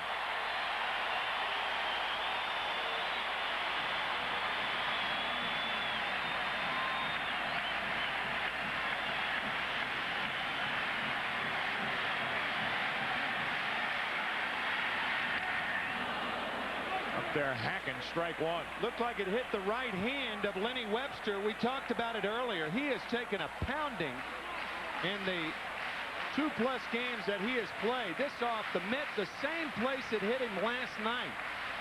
The right shoulder is not protected. Chris Hoyles, the other Oriole catcher, was on the disabled list earlier in the year with the sprained medial collateral. So the Oriole catchers are just getting pounded. This is the pitch before the squeeze bunt hit in the same spot. And now with the bases loaded, 2 out, the 0-1 to Grissom, strike 2. And Rhodes is not letting up to throw strikes at 95 miles per hour.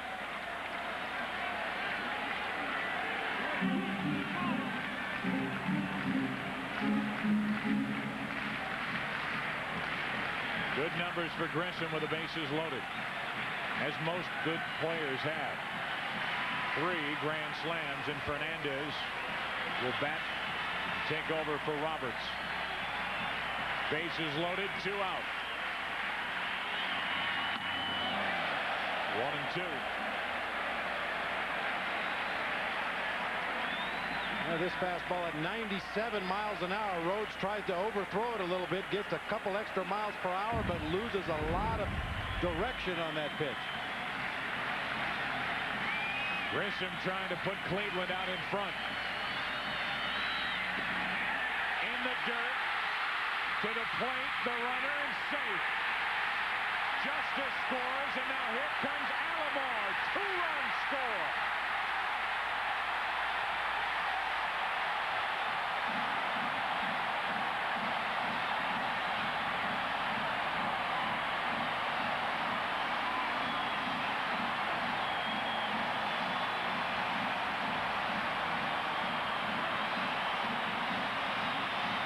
Davy Johnson may be talking to home plate umpire, perhaps thinking that David Justice, when he slid, impeded Lenny Webster. A ball off the shin guards, the throw to Webster. Arthur Rhodes knocks Arthur Rhodes down. That's perfectly legal.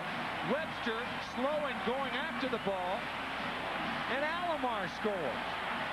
Got to say, what about Lenny Webster? Why didn't he retrieve the ball after the ball was missed by Rhodes?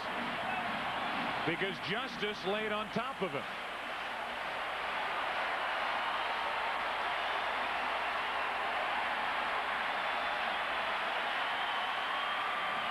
Another bizarre play. You can see Justice is going to score right here. The flip to Arthur Rhodes. Webster had a problem getting the ball out of the glove. Now Justice gets out of the way and ends up laying on top of Lenny Webster. Cal Ripken Jr. comes in to cover home plate and try to get Alomar. 2-run score. I think Justice and Webster both were getting down because there may have been a play at the plate. Now the 2-2 to Grissom. Up the middle for Bordick. To his left to end a crazy 5th inning. A 4-run 5th inning. And a 2-run Indian lead through 5 in Game 4.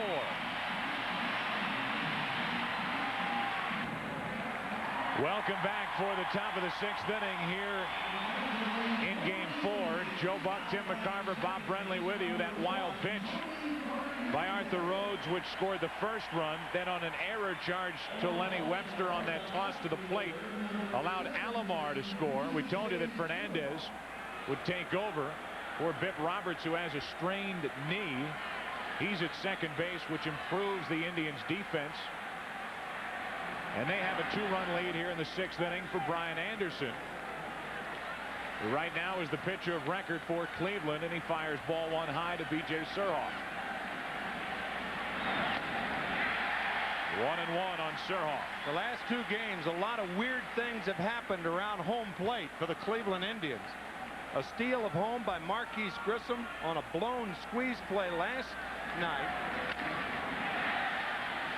Great play by Brian Anderson, 1 away.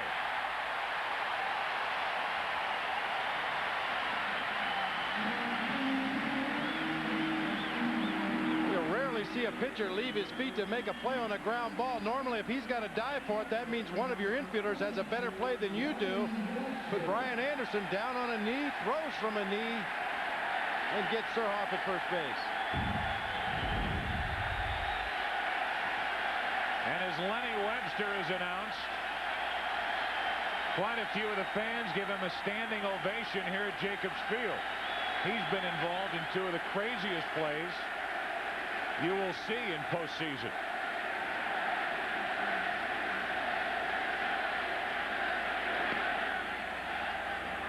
And in about a span of 24 hours, two different games. 7-5 Indians in the sixth. And a 1-1 count on Lenny Webster.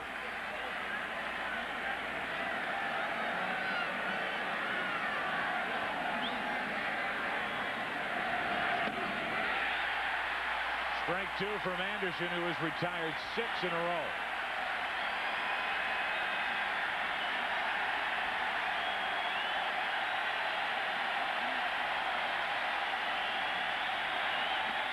Now 7.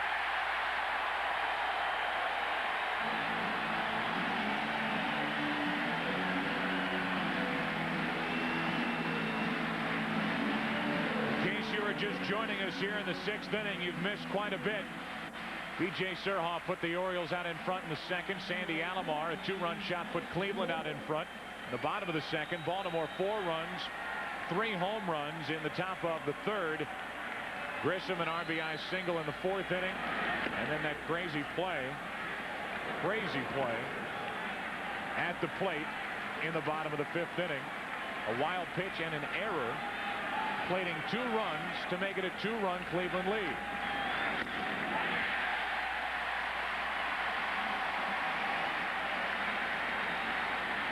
That was the first changeup Arthur Rhodes threw in the inning. It was about a 56-footer.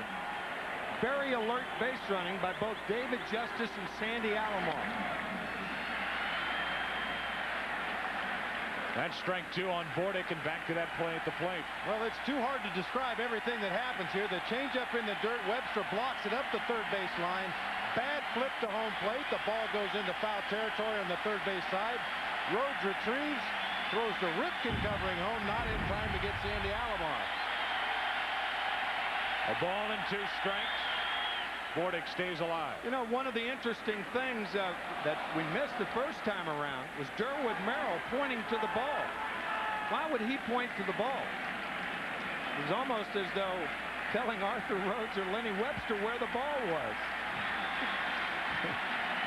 Maybe telling himself where the ball was. 2 out, nobody on here in the top of the 6th inning. A ball and 2 strikes on Bordick. And it is shallow center. Grissom has trouble, but able to recover to make the catch. 8 in a row retired by young Brian Anderson. Bottom of the 6th inning, 7-5 Cleveland. Bottom of the 6th inning, 7-5. The Indians out in front. They come to the plate. Our Aflac trivia question: who was the last player to steal home in a World Series game? That on the heels of Marquise Grissom and his steal of home in last night's game. Of course, an LCS game, but we asked the question about the last player to steal home in a World Series game is Tony Fernandez. He took over for Bip Roberts, who has a strained knee. Steps to the plate and slams one into center. A leadoff hit for Fernandez here in the 6th.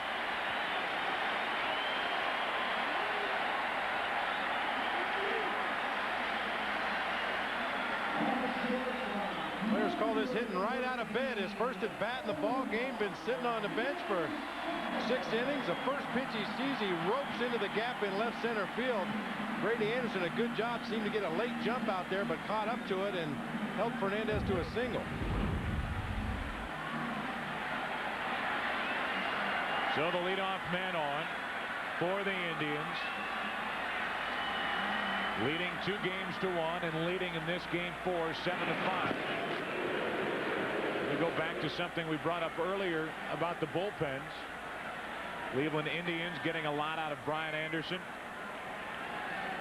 Now 13 1/3 innings pitched in this ALCS for the Indians bullpen. Only 1 run allowed. And that was on that ball hit by Brady Anderson, lost in the twilight in last night's game by Grissom in center. When that move was made at the end of the division series, I think everybody thought it was just a cosmetic move, maybe in case you needed an 11th pitcher. I don't even think John Hart, the general manager, Mike Hargrove, the manager, realized how important Brian Anderson would be in this ball game. He has restored order for the Indians. The Orioles expecting the bunt with Vizquel at the plate. And another check on Fernandez.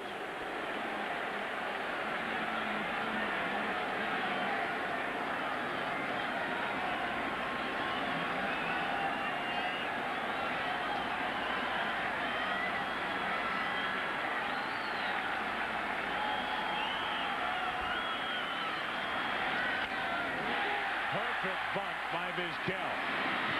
The sacrifice good, 3-4, and down to second, Tony Fernandez.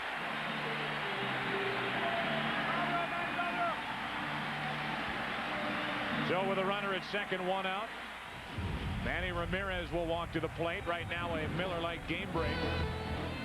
Greg Maddux on the mound again today for the Atlanta Braves, and Jeff Conine up the middle, off the mound, into center. And the Florida Marlins took a 2-1 lead, which they handed to Livan Hernandez, who struck out 15 today.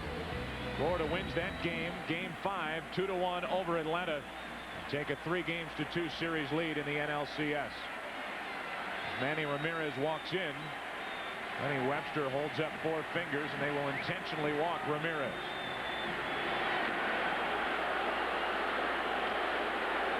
Davey Johnson, knowing him for years as a National League manager, used to hate to issue an intentional walk. When the Mets won the World Series in 1986, they were far and away the last team in the National League in issuing intentional walks. But here, you're forced to.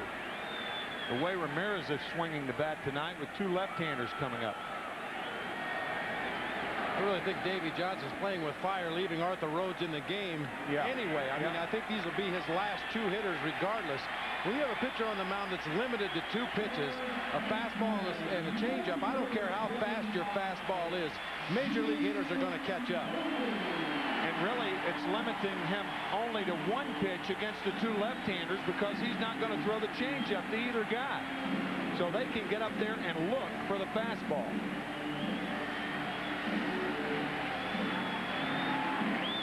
It looked like Arthur Rhodes tried to throw a slider to Vizquel on the first pitch. It appeared it was supposed to be a slider, and he kind of shook out his left arm after throwing the pitch, but that's been the only attempt at throwing that breaking ball, and he's only thrown 1 changeup, and that one went 56 feet. Tony with 2 on comes up empty. That looked like that might have been a little slider right there.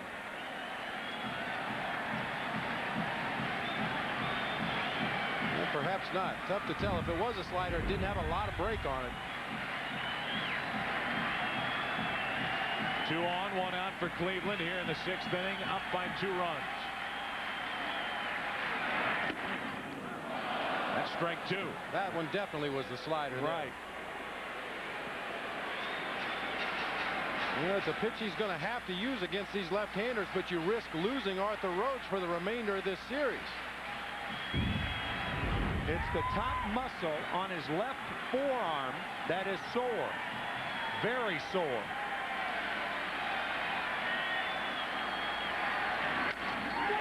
Into right field. Baroa back. 2 out, and the only man advancing is Fernandez to third.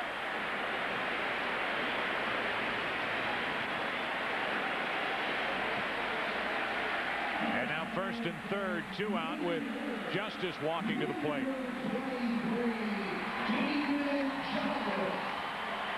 Good base running by Tony Fernandez to read that line drive, realize it was going to stay in the park, and go back and tag at second, advance to third base. Manny Ramirez was halfway to second. He had no option but to go back to first base.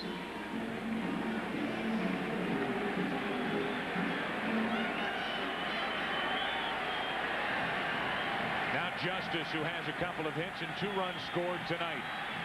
First and third, 2 out.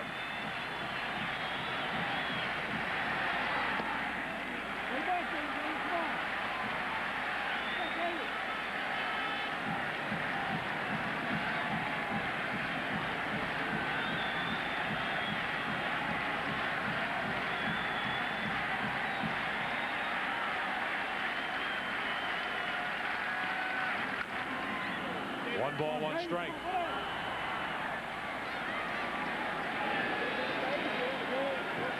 I think Mike Hargrove will allow David Justice to hit up until 2 strikes. So look at Eric Davis there. Maybe 1 and 2. He could send Ramirez and try to steal a run if Webster throws through. Certainly that's one of his options right now.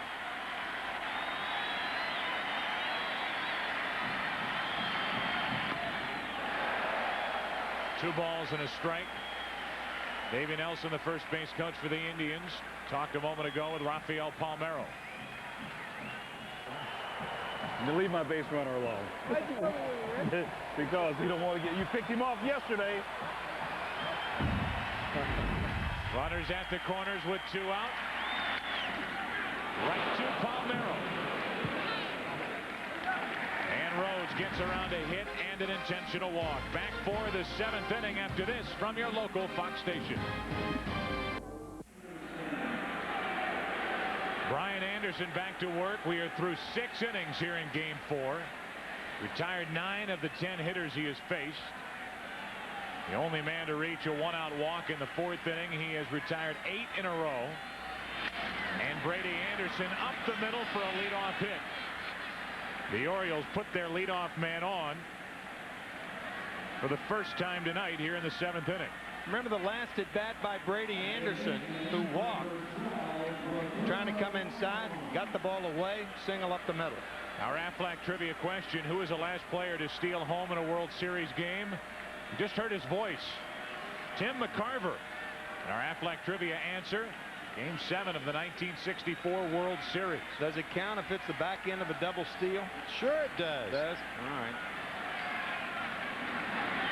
Here's Alomar. He takes a strike. Dal Maxwell was the hitter. Mike Shannon was the runner. Safe in Game 7. And we bring that up because of last night. Marquise Grissom stealing home. By the way, 2 have stolen home in the postseason since then in LCS play. Reggie Jackson and Jeff Branson in 1995 with Cincinnati. Both back ends of the double steal. That's usually when a steal of home occurs. Certainly the most famous steal of home, Jackie Robinson. That's the one that certainly has been run the most this year against the Yankees back in the 50s. Assenmacher and Juden getting ready for the Indians. Up by a couple. Alomar strikes out.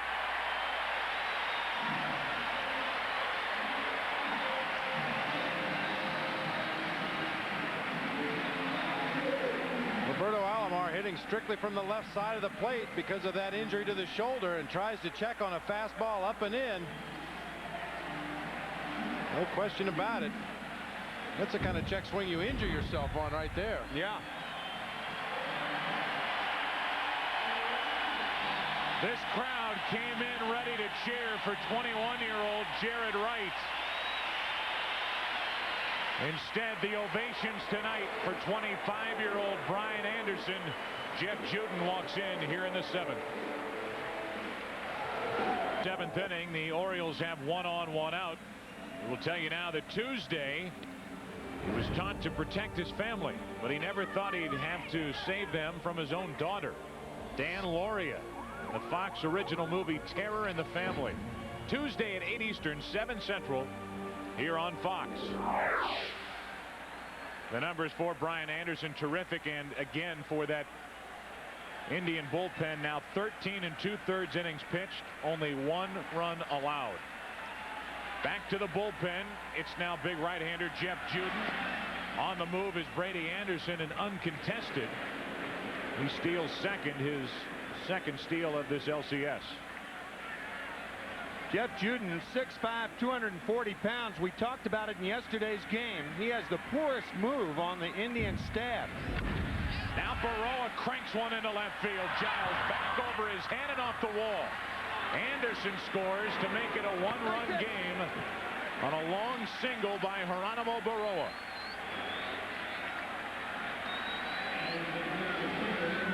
You cannot slip a fastball by Baroa like trying to slip Tweety Bird by Sylvester. He can turn any fastball around, and he does a Jeff Juden inside fastball as the Orioles narrow the gap. And Juden will exit, comes in to face one hitter. And Sylvester, the cat, got him.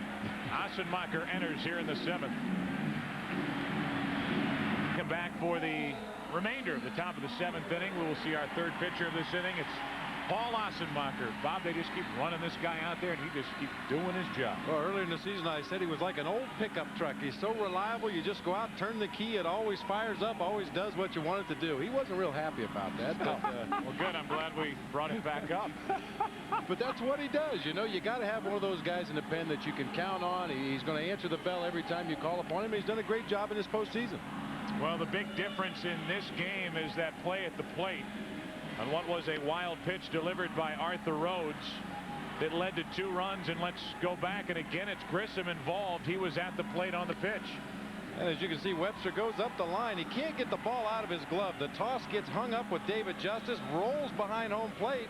Rhodes is the only guy at this point that can make a play on it. He's got to throw over that pile of bodies there between him and home plate. Great heads-up base running by Sandy Alomar. And on that replay, you could see why Davey Johnson came out to at least mildly argue. He didn't go crazy about it. He saw what I saw. Justice ended up on top of Lenny Webster, but both were trying to get out of the toss. Right. As opposed to Webster fighting to get back in the play. He never really got up. Webster did with a big effort to get back to home plate. I still think one of the oddest things in the world was home plate umpire Durwood Merrill pointing to where the ball was. And how many umpires tell the players where the ball is? Well, Alomar, the runner at second base, being a catcher, knows the kind of crazy things that can happen when a pitcher covers home plate. That's a play that maybe will happen once or twice during the course of an entire season. Very rarely will it come off smoothly. Alomar very heads up.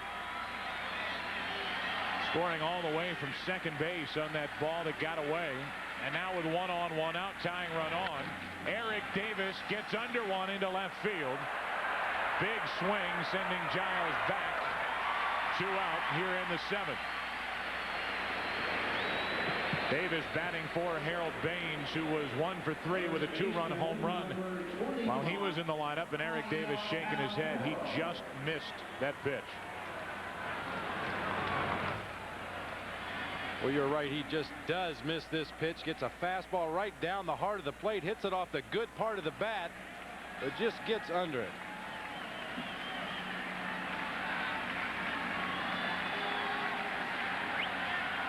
And now Assenmacher will work for Rafael Palmeiro. He's homered in this game, his first RBI of the 1997 postseason.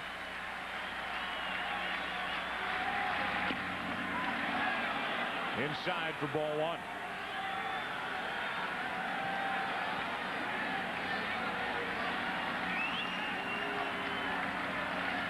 The Orioles have scored a run here in the 7th inning. It's a 7-6 Cleveland lead. That's up the middle for a hit. Baroa will take the turn, head to third. The throw is cut off, and it's first and third, 2 out. The tying run 90 feet away. That is why the Indians try to pitch Rafael Palmeiro inside. Watch the plate coverage on this breaking ball. Slapped into right center.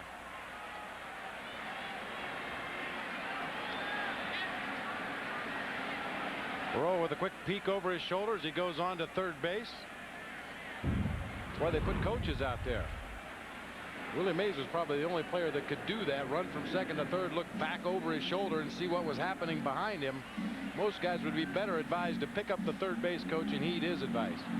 We are going to see 4 pitchers for the Indians here in the 7th inning. Anderson started the inning, then Juden, then Ossenmacher, and now Mike Jackson. Still in the top of the 7th inning. The Orioles down by a run with first and third, 2 out. And Mike Jackson in to face Cal Ripken.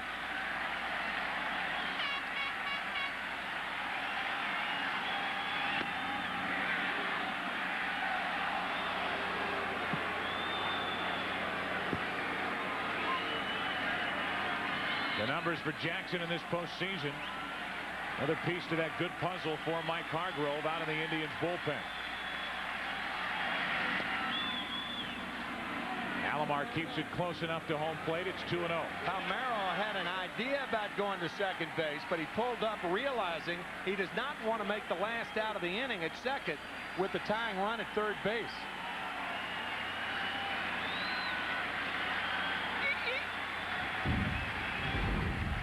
Runners at the corners with 2 out. Ripken trying to do it again for the Orioles. That's foul. 2-1. Hey. Baroa, an RBI single off the wall in this 7th inning. He's the tying run at third with a go-ahead run at first. And Palmeiro.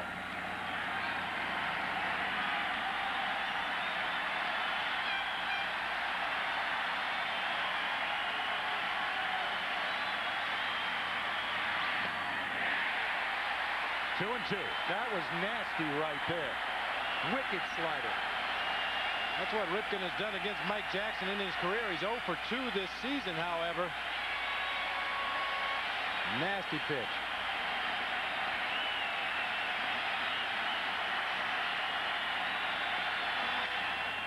To the second baseman, Fernandez. The easy flip. And the Orioles lead 2. They've stranded 6. They've scored 6 and trail by 1. These fans have been stretching for 6.5 innings, but we just got finished with a quote-unquote 7th inning stretch as Alan Mills takes over. Bottom of the 7th. There's slider, although we've seen a lot of them so far in tonight's game. Mike Jackson specializing in sliders, and he took care of the Orioles and Cal Ripken in the top of this 7th. And now Mills will work to Williams, Alomar, and Giles. Indians lead by 1 in the 7th.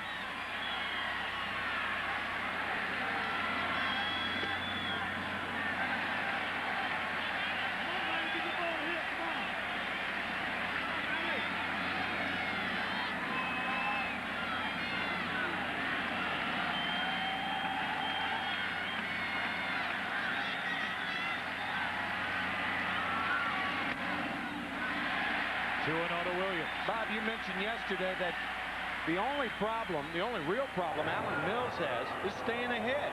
If he could reverse the early balls, as you look at Jesse Orozco, the early balls that he throws in the count, and throw more strikes early in the count, he'd be a much more successful pitcher. 2-0 to Matt Williams. Be aggressive early and nibble late. He's got good enough stuff to do that. Go right after the hitters. Get ahead and then work the edges of the strike zone with some of the breaking balls, the off-speed pitches, the sinking fastball, the cut fastball.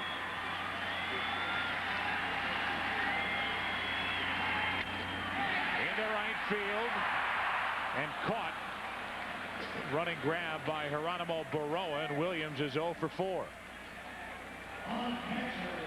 Time now for a Miller Lite game break, and we go back to Game 5 in the NLCS and look at Livan Hernandez taking care of the Braves all afternoon long. A 2-1 victory for Florida, and Livan Hernandez tying that LCS record set yesterday here in Cleveland by Mike Mussina with 15 strikeouts.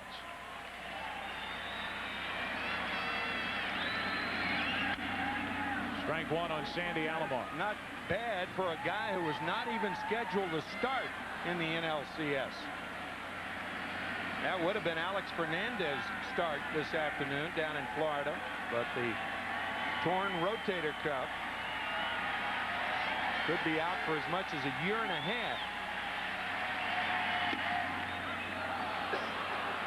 Over the inside corner, 0-2 on Alomar. Back in the second with the Indians down by 1. This swing. And that result, a 2-1 Indian lead. And the Orioles would hit 3 home runs and get 4 in the top of the third. And then the Indians began chipping away at that lead, finally overtaking the Orioles in the 5th with a 4-run 5th inning. Good thinking by Sandy Alomar also to hit the home run ball into your own bullpen. That's one way to guarantee you'll get the ball back. Strategic. Yeah. A ball and 2 strikes on Sandy. Off the end of the bat for Baroa. And the first 2 are gone for the Indians here in the 7th. See, that's the formula that Alan Mills is looking for. Jim Palmer, the Baltimore great, used to say, stay ahead, then expand the strike zone. Alomar fouls it back. A strike on the inside corner. He misses with the slider, and watch. He reaches for the slider. You cannot expand the strike zone unless you stay ahead. Mills stayed ahead and got Alomar out. Alomar and his base running right now the difference in this game. There's 2 runs scored on that wild pitch and consequently the error back in the 5th inning, and it was Alomar scoring all the way from second base on a ball that squirted about 15 feet away from home plate. Gave the Indians a 2-run lead, and they now lead by 1 here in the 7th.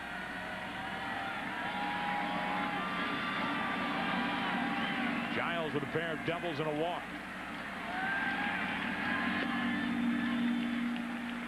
Might add that was not an insignificant walk at the time. Runners on at first and third, walked on a 3-2 pitch, and that set things up for Justice and Alomar scoring.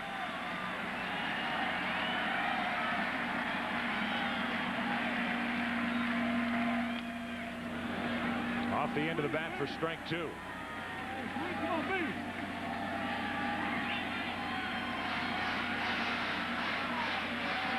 Once again, Mills ahead in the count now to Brian Giles.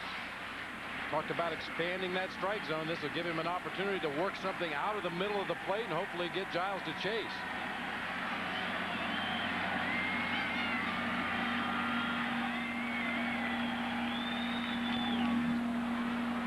Giles just got a piece to stay alive.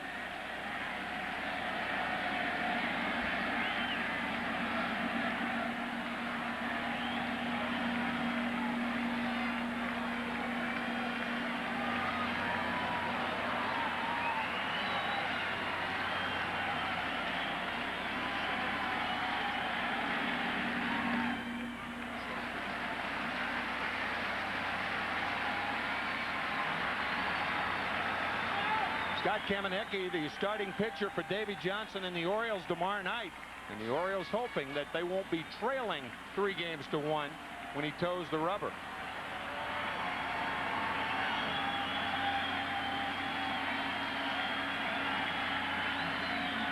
Alan Mills back to work, looking for a 1-2-3 7th inning.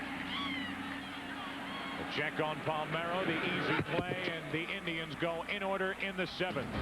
In the 8th inning, bottom part of the lineup coming up for Baltimore. They trail the Indians by 1. Don't forget that on Tuesday on NBC, it's Game 6 of the National League Championship Series as the Florida Marlins try to finish off the Atlanta Braves and make their first World Series appearance. Coverage begins 8 Eastern, 5 Pacific on NBC. P.J. Surhoff leads it off, 8th inning. The Indians up by 1. That's another edge in this series. Now the Baltimore Ravens, former Cleveland Browns, they will get a team back here in 1999, building the stadium for that team. Don't know yet if it'll be an existing franchise or an expansion franchise, but the Browns and Art Modell hit the highways and headed to Baltimore. New stadium for football here in Cleveland will be at the same site as old Municipal Stadium. And the old stadium is now at the bottom of Lake Erie. At least a very big part of it is used as a reef for the local aquatic life.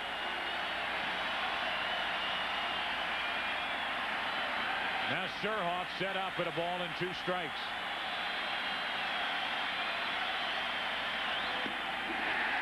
One out.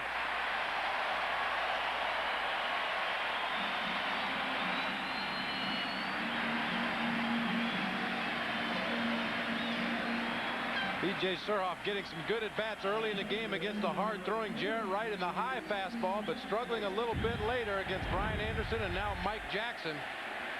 You could see that slider rotation, that ball going down and in. Surhoff swung right over the top of it. And now Lenny Webster. Webster 0 for 3 tonight. 1 out, nobody on here in the Orioles 8th.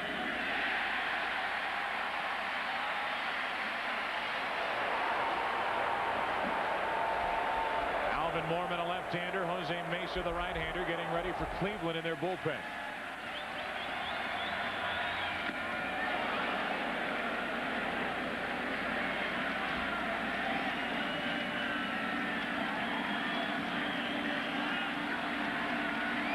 Bordick, the number 9 hitter, on deck.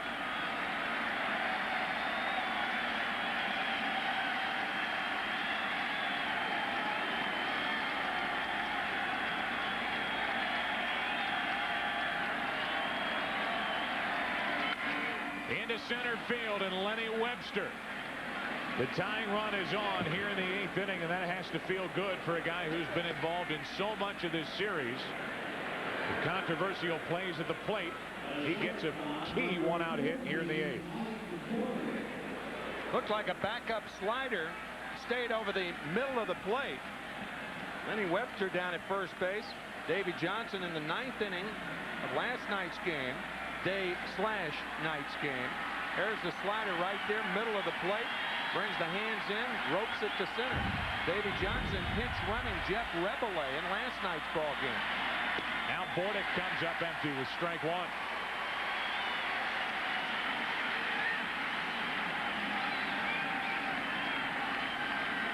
That choice of Jeff Rebele last night proved a very wise move by Davy Johnson.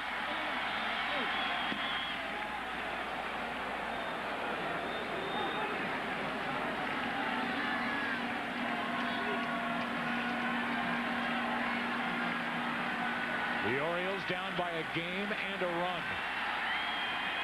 8th inning, 7-6 Cleveland. Bordick checked his swing. It's 2-1. After 2 sliders low and away, Jackson comes with a fastball up and in. First base umpire Larry McCoy says he checked. Looks like he held up. Yep.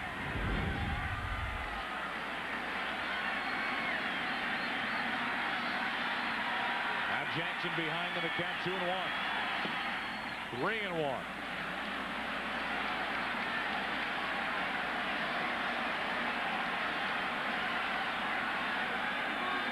And with a couple of left-handers, Anderson and Alomar to follow, this might be all for Mike Jackson. 1 on, 1 out.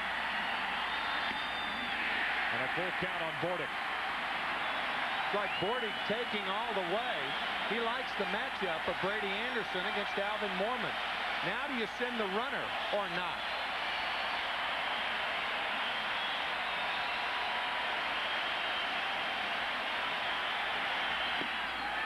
Strike 3 called over the outside corner.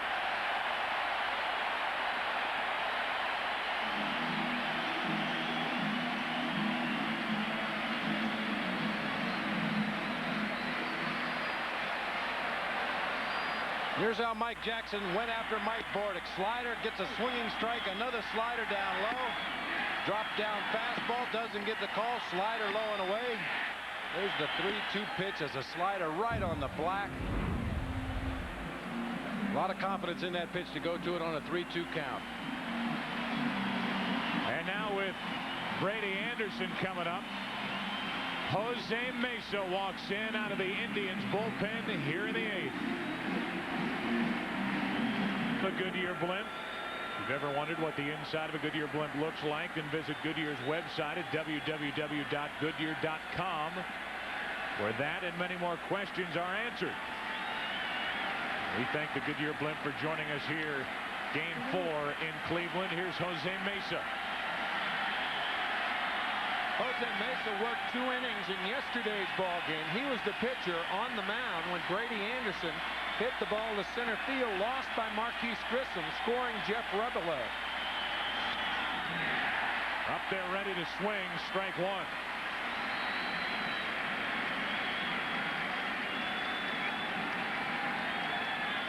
At the end of tonight's game, Tim, Bob, and I will select the Chevy Truck player of the game. Brady Anderson is homered, walked, singled, and scored. Made a diving catch in the outfield early. 1 on, 2 out in the 8th. To the right side, Fernandez. Top of the 8th, over.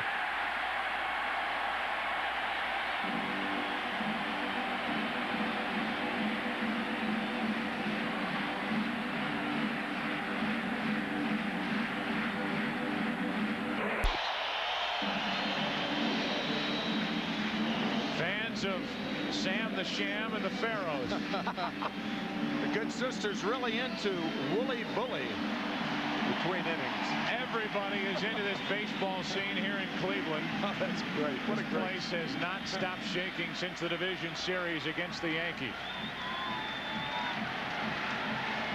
And Marquise Grissom leads off 1 for 3.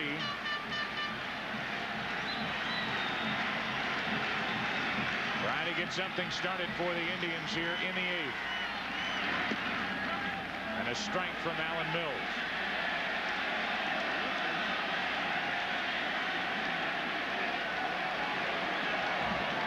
Grissom, Fernandez, and Vizquel will bat here in the 8th inning.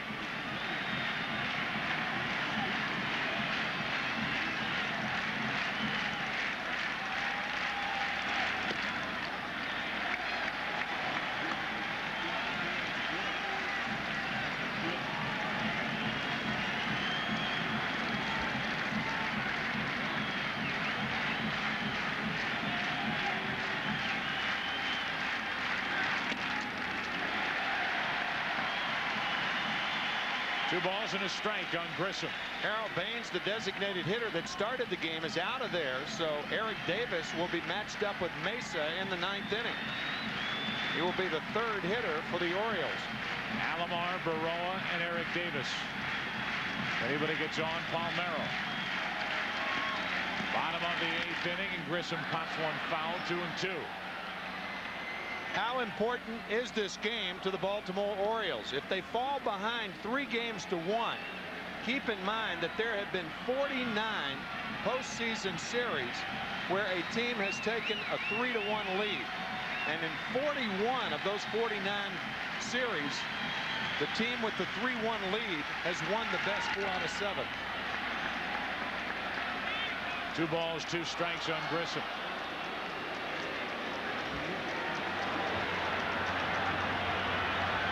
Messina so good here yesterday, 15 strikeouts, but in the eventual losing cause, Orel Hershiser right there with him.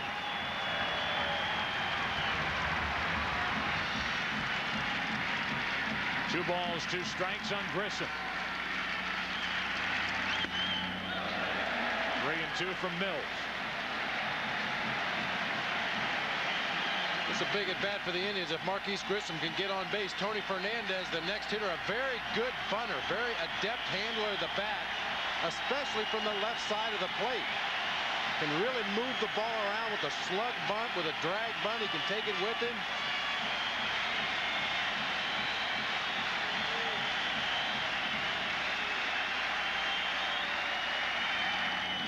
One away as Grissom chased it. And for Mills, that's 4 faced and 4 retired.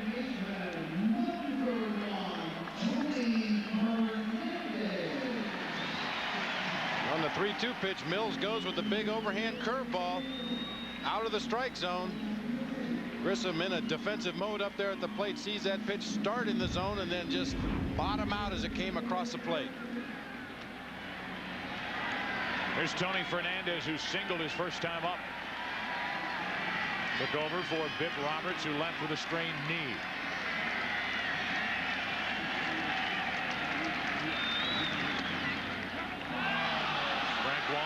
Fernandez didn't agree.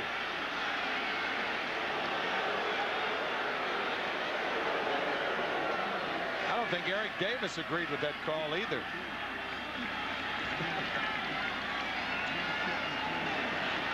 Base is empty behind Mills. 1 ball, 1 strike.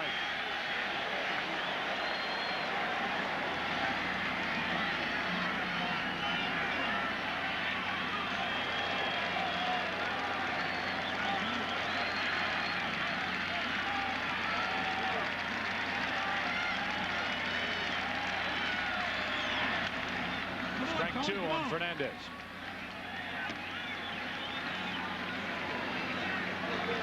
Vizquel will follow, and again in the 9th inning for the Orioles, who will be trailing by at least 1.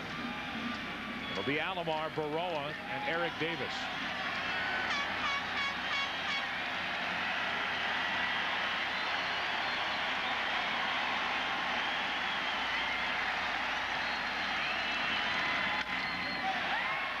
Brady Anderson in center. Back a couple, 2 out. We mentioned that the team ahead in postseason play. 49 teams have been up 3 games to 1. 41 have won it. Think about this going against the Orioles right now. They have not won a road game this year, including yesterday's game, when they've trailed after 8 innings. Not one. And you're talking about the best road team in the major leagues with 52 road wins in 1997. Vizquel pops one foul for strike 1.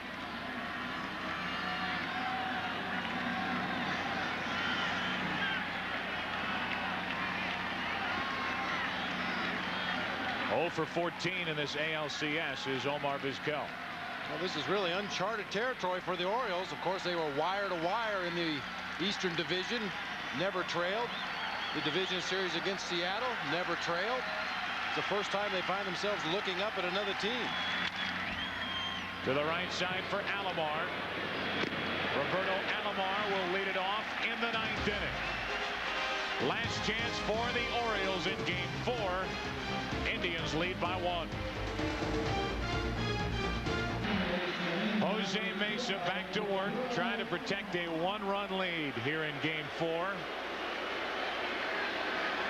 8th inning on, the Baltimore Orioles 5 out of 24 with 1 run scored in the series, and you know when that came in the 9th inning yesterday. The Indians lead 2 games to 1, trying to make it 3 games to 1. Alomar first up.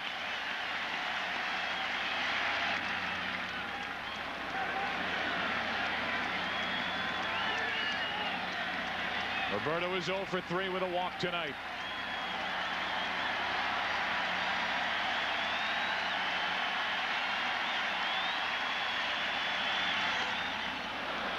Two 2-0. Indian fans don't have to think back too far. October 5th against Jose Mesa here at Jacobs Field. This home run in the division series. Orioles win the game and the series, and then moved on to lose to the Yankees in the 1996 ALCS.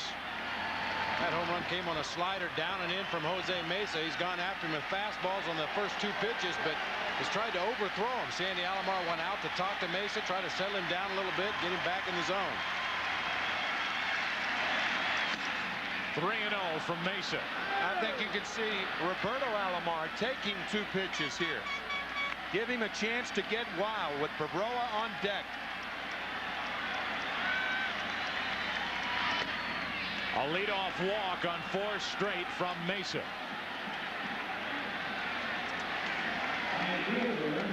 Bob Brenly, you came into this game tonight talking about this situation. The Orioles put their leadoff man on.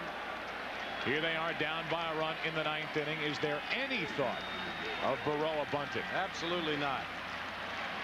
I mean, they had a similar situation in extra innings yesterday, or rather in the 9th inning. Hoyles reached first with a base hit. They ran Jeff Rebele for him. They actually sent Jeffrey Hammonds up to pinch hit for their best bunter, Mike Bordick, and let him swing away. A leadoff walk, and now Baroa.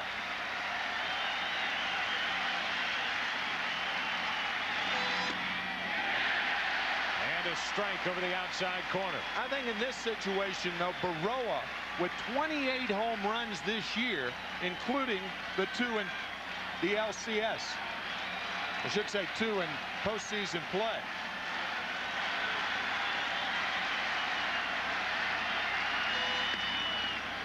One ball, one strike. You make a mistake to this guy inside, he can hurt you and hurt you big time.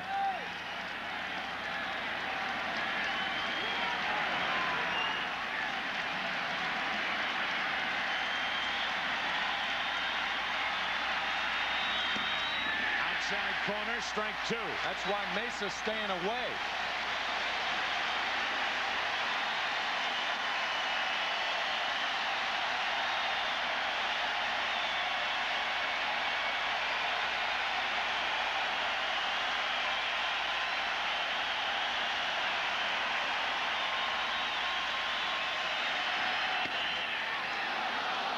Two.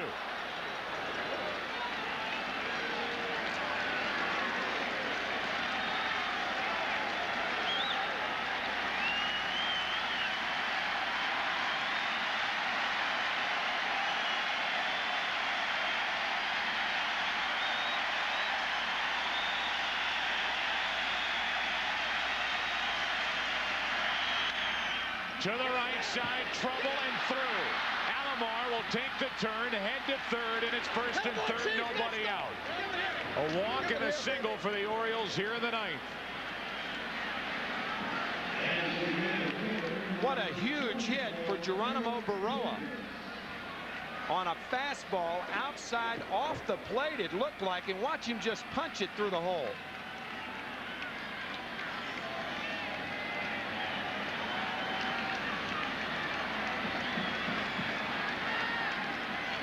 Very nice piece of defensive hitting right there.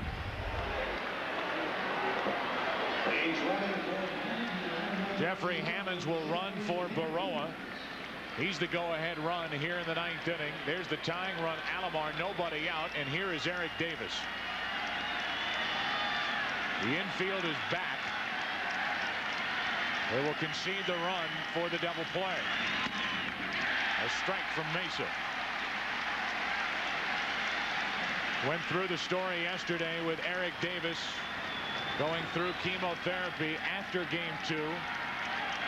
Not a lot of sleep. Played in yesterday's game, and here he is in game 4.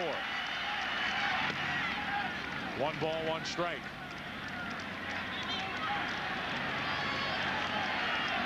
Mesa will try to ride the fastball up on Eric Davis, up in the strike zone to induce either a pop-up, a strikeout.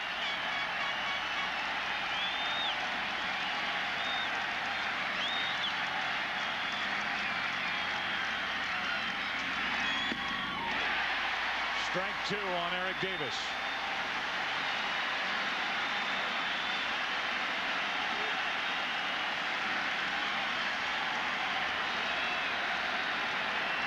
A leadoff walk to Alomar, a base hit by Baroa. Hammonds running, and a 1-2 count on Eric Davis with nobody out.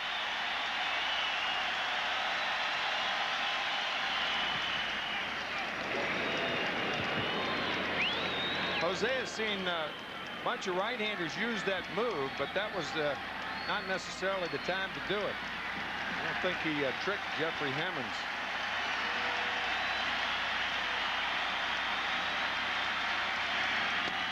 One away.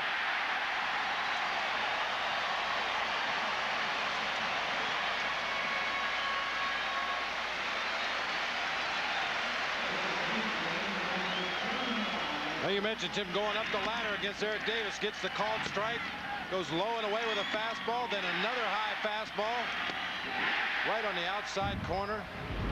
Tough pitch to hit unless you're Geronimo Baroa. And now with first and third, 1 out, it's Rafael Palmeiro, who is 2 for 4 with a home run, and both hits tonight were on balls out away from him. Watch Mesa pitch him inside, or at least try to get him out inside. Up the middle, off Mesa. In to score is Alomar, and safe all around. It's a 7-7 game.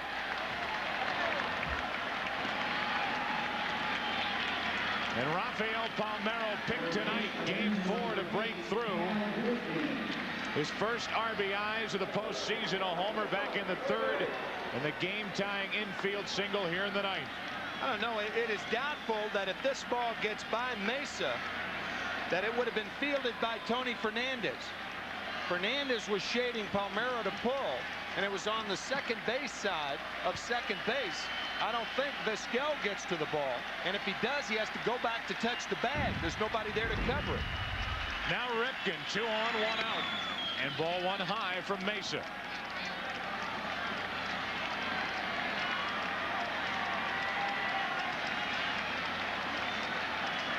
The go-ahead run is Hammonds at second. The trail runner is Palmeiro, who's tied it with a hit.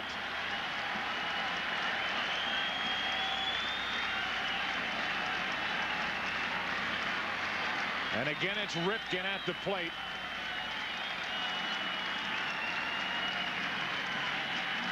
Two on, 1 out. That's to third for Williams. To second, out. To first, not in time. And it's first and third, 2 out.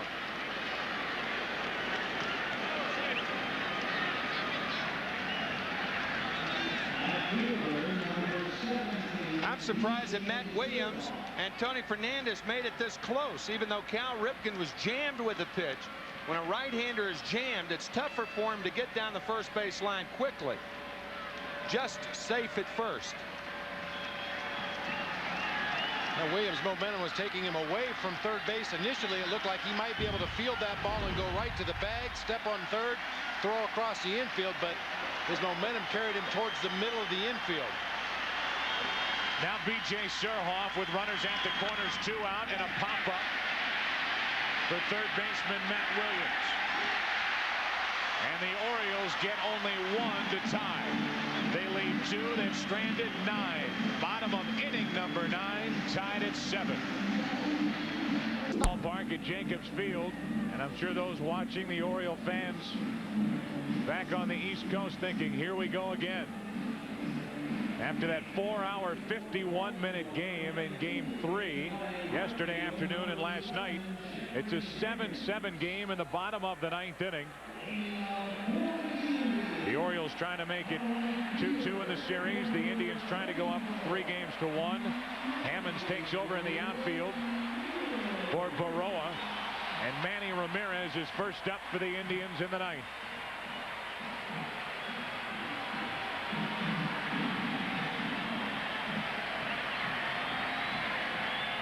Ramirez has already gone deep once tonight. He's singled, doubled, homered, and been intentionally walked.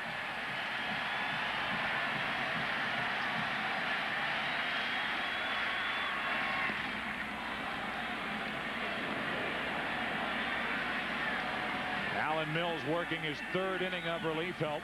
Took over for Rhodes, and he has been perfect through 2 innings.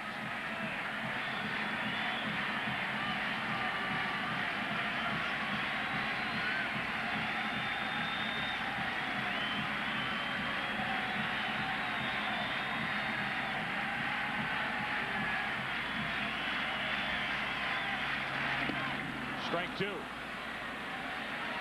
Couple of good breaking balls to start Manny Ramirez there. We talked last inning. Mills is much more effective when he gets ahead. He doesn't try to throw a perfect breaking ball. He just tries to throw it in the strike zone.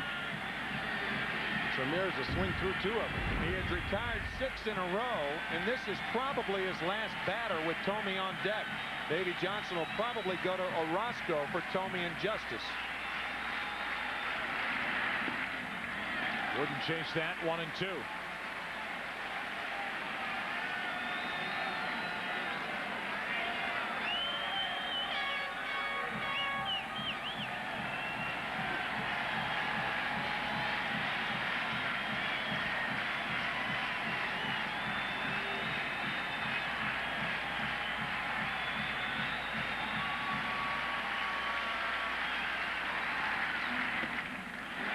Two and two.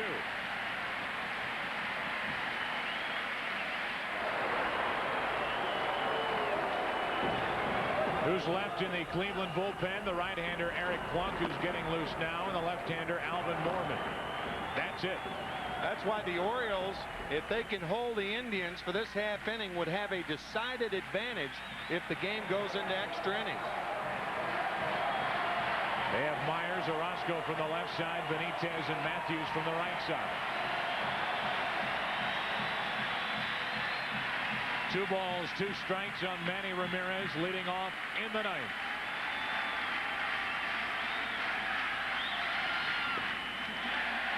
From 0-2 to 3-2. 5 consecutive breaking balls from Mills. First 2 for strikes, the next 3 missed the zone completely. Ramirez is able to lay off, run the count to full.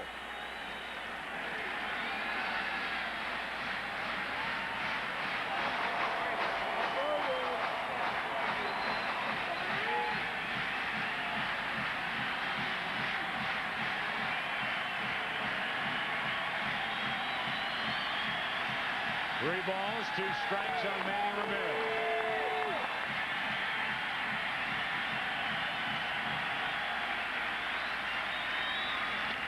A leadoff walk.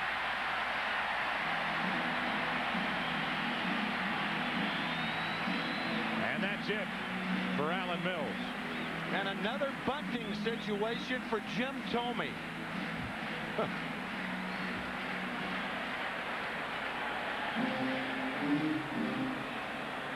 Jesse Orozco walks in from the Oriole bullpen as Alan Mills exits here in the ninth.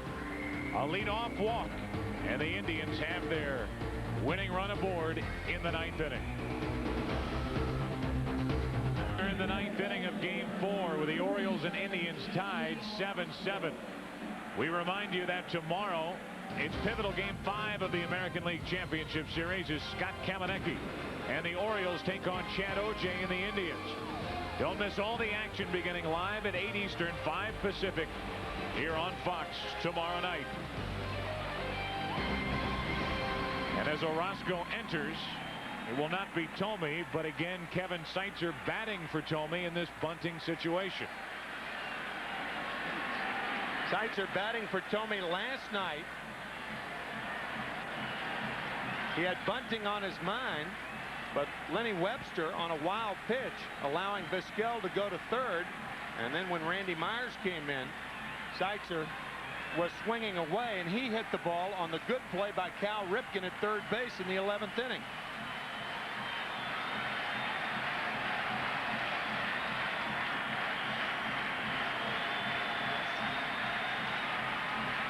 Seitzer at the plate batting for Thome. And a check on the runner at first. This is the same situation, Bob, that we had here yesterday in the ninth. Bunting situation at the plate. You see Ramirez leaning the wrong way, gets picked off at first base, and was actually leaning on that pickoff attempt from Jesse Orozco. He was. Davey Nelson wants to throw a rope around him down there. Larry Mahan.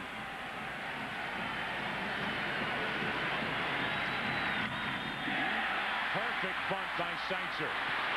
And the sacrifice good, 1-4. The winning run down to second with 1 out here in the ninth.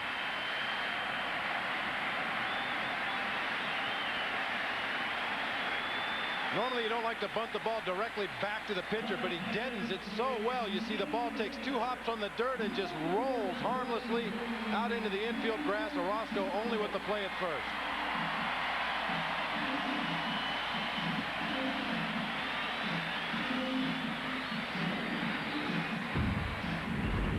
Seitzer does his job. Down to second, Ramirez with 1 out. And it's David Justice at the plate. It's worth pointing out as Orozco takes a moment that in this day and age of one ego after another, Jim Thome deserves a lot of credit. Lifted quite a bit for one pinch hitter or another, and you never hear him complain. A guy who hit 40 home runs during the regular season.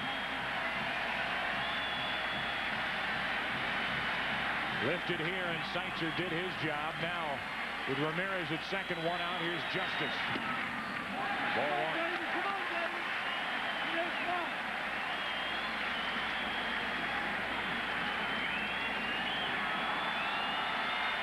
Keep in mind, just because Ramirez has reached second base, the adventure has not ended. The Orioles do have that pickoff move at second. We talked about earlier in the game, a timing play with the catcher.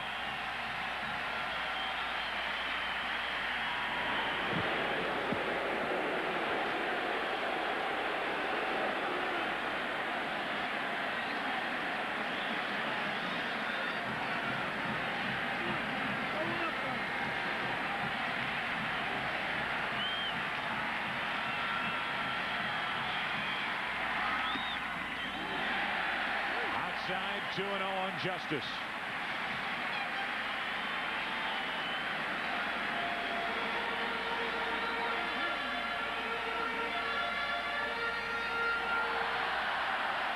First base open, no way does Orozco give in to Justice in this situation. Matt Williams on deck, but Orozco won't be in there to pitch to him.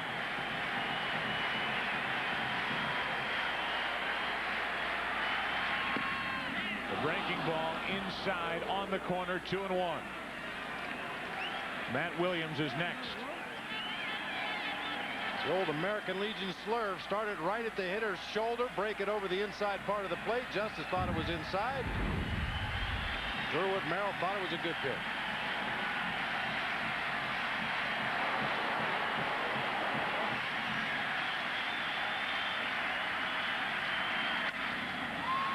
Popped into shallow center for Brady Anderson, or boarded. Anderson wants it, 2 gone. And a big out as Orozco gets David Justice.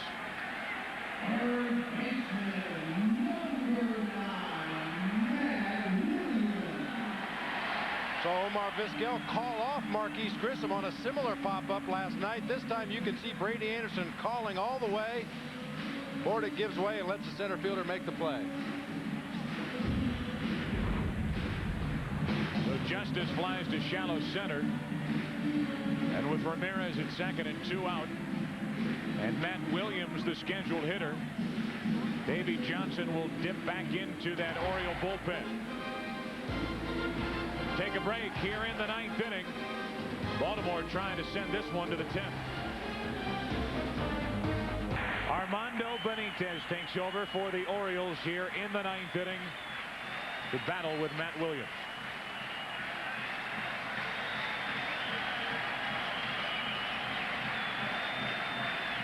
Winning run at second base, Manny Ramirez, 2 out. 7-7 game in the 9th. Just poured over the outside corner for strike 1. And I think that's exactly what Benitez will do. Could have been instructions from Davey Johnson. If you walk him, you walk him. The reason they're pitching to Williams, however, is that if you need a base hit, Alomar would be the guy instead of Williams. It's 70 points higher than Matt this year. 1 ball, 1 strike.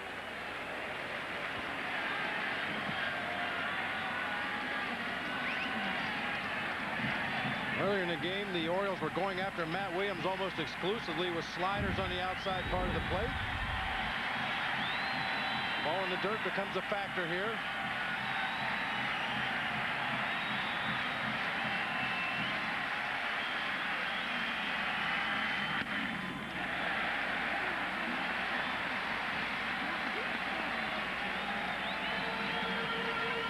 There's the situation here in the bottom of the 9th inning, a 7-7 game. Indians up 2 games to 1 and have a chance with a winning run at second. Ramirez, 2 out. Infield is deeper than normal. As a matter of fact, Roberto Alomar in shallow right off the infield.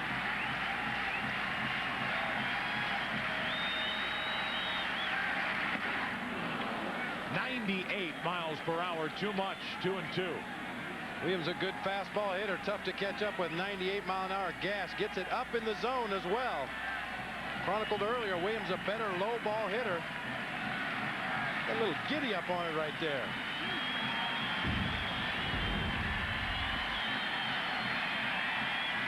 One strike, 1 out away from extra innings again. The Indians 1 hit away from a victory. Still 2-2.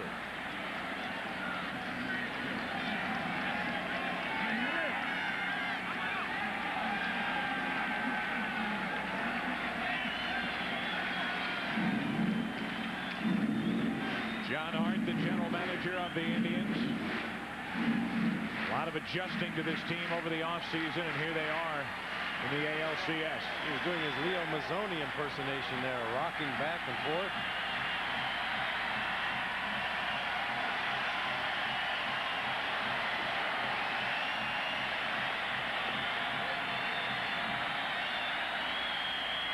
Two balls, 2 strikes. That's out of play. Good defensive hitting by Matt Williams. You saw Baroa go to right field. That led to a run by the Orioles in the 9th inning. And now Matt Williams. Pitch on the outside corner. Williams making the adjustment. It is so difficult to adjust against a guy like Benitez who throws so hard.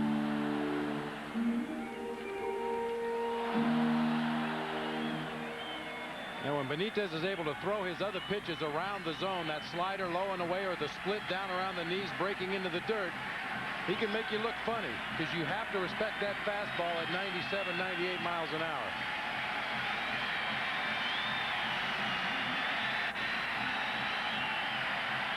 Two balls, two strikes. Full count with Sandy Alomar on deck.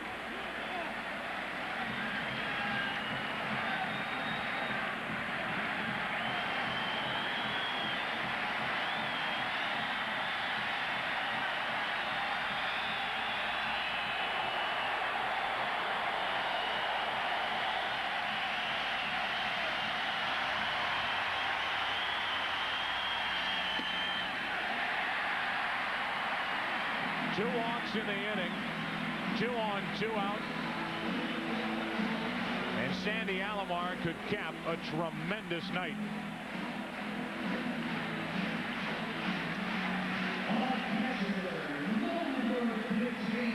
A 2-run home run in the second, an RBI single in that 4-run 5th inning, and he scored the 7th run of the night for the Indians with great base running on the wild pitch and error with the bases loaded. Scored all the way from second base, and now with the bat tries to end game 4.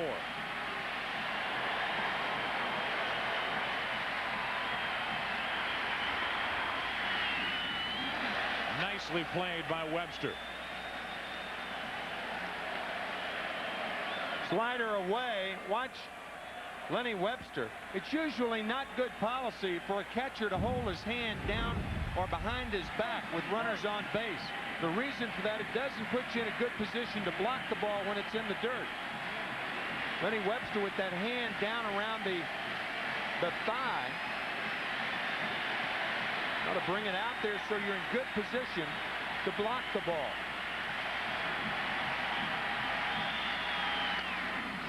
Back toward us, 1-1. Sandy Alomar Jr. as big a reason for the Indians as any as to why they're here in game 4. Down by a run in the 8th inning off Mariano Rivera. Out of the reach of Paul O'Neill. The 2-2 game and later a 3-2 victory. To force game 5, which the Indians won behind Jared Wright. Benitez with a similar kind of fastball to Mariano Rivera, the high riding four-seamer. 2 balls and a strike.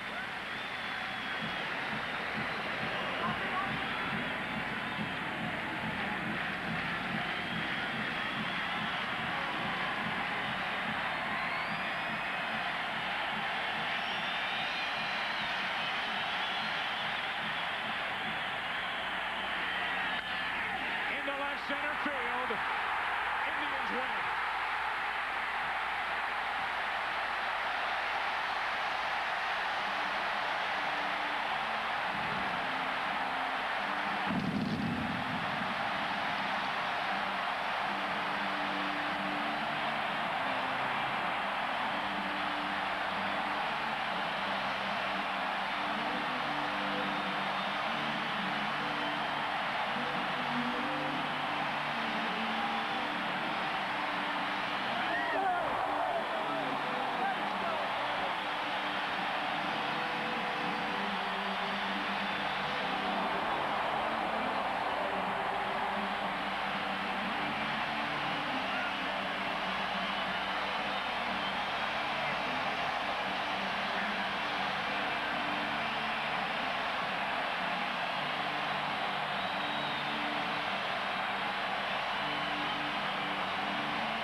by with Chip Carey, the hero, Sandy Alomar Jr. All right, Joe, thanks a lot. Well, you did it again. This has been an unbelievable year and an unbelievable series. Well, I've been having a tough series against Baltimore Orioles. I came out earlier today and worked out, tried to shorten my stroke because my stroke was being long. So, you know, I know Benita throws hard, so you're trying to concentrate to get a short stroke. You guys have had so many chances in this series, and finally you come through, and no extra innings tonight. How about that? Well, we thought it was going to be a pitching matchup with Jared and Scott Erickson, but it was a hitter's night, and I'm very fortunate that I got to contribute. You guys are now up 3 games to 1 over the Orioles. Nobody expected the Indians to be in this position. What's with this ball club? Well, we don't have nothing to lose. We're just going out there and having fun, and just let it be. You know, like, we can worry about the so-called experts, you know, making us an underdog. That's part of the game, and we're now having a lot of fun. And how about this crowd? The 10th man has been awesome this entire year, this entire series. Well, definitely, they've been part of the whole thing. They've been very exciting, and we are giving them a lot of things to be rooting about. Well, you got a chance to clinch it tomorrow. Congratulations again for tonight. Thank you very much. All right, Sandy Alomar, Joe Buck, let's send it back to you upstairs. All right, Chip, Sandy Alomar Jr. is tonight's Chevy Truck Player of the Game. Are you ready for more excitement? As you take one more look at the swing, the result, a victory for the Indians in Game 4 and a 3-1 lead for Cleveland in the 1997 ALCS. Tomorrow night, it's pivotal Game 5 of the American League Championship Series as Scott Kamenecki and the Orioles take on Chad O'Jay and the Indians as Cleveland tries to end the ALCS. Don't miss all the action beginning live at 8 Eastern, 5 Pacific, right here on Fox. So for Tim McCarver and Bob Brenly, I'm Joe Buck saying so long from a rocking Jacobs Field in Cleveland, where the final score is in Game 4. The Indians 8, the Orioles 7, and a 3-1 advantage for Cleveland. You've been watching Fox Sports coverage of Major League Baseball. Good night from Ohio.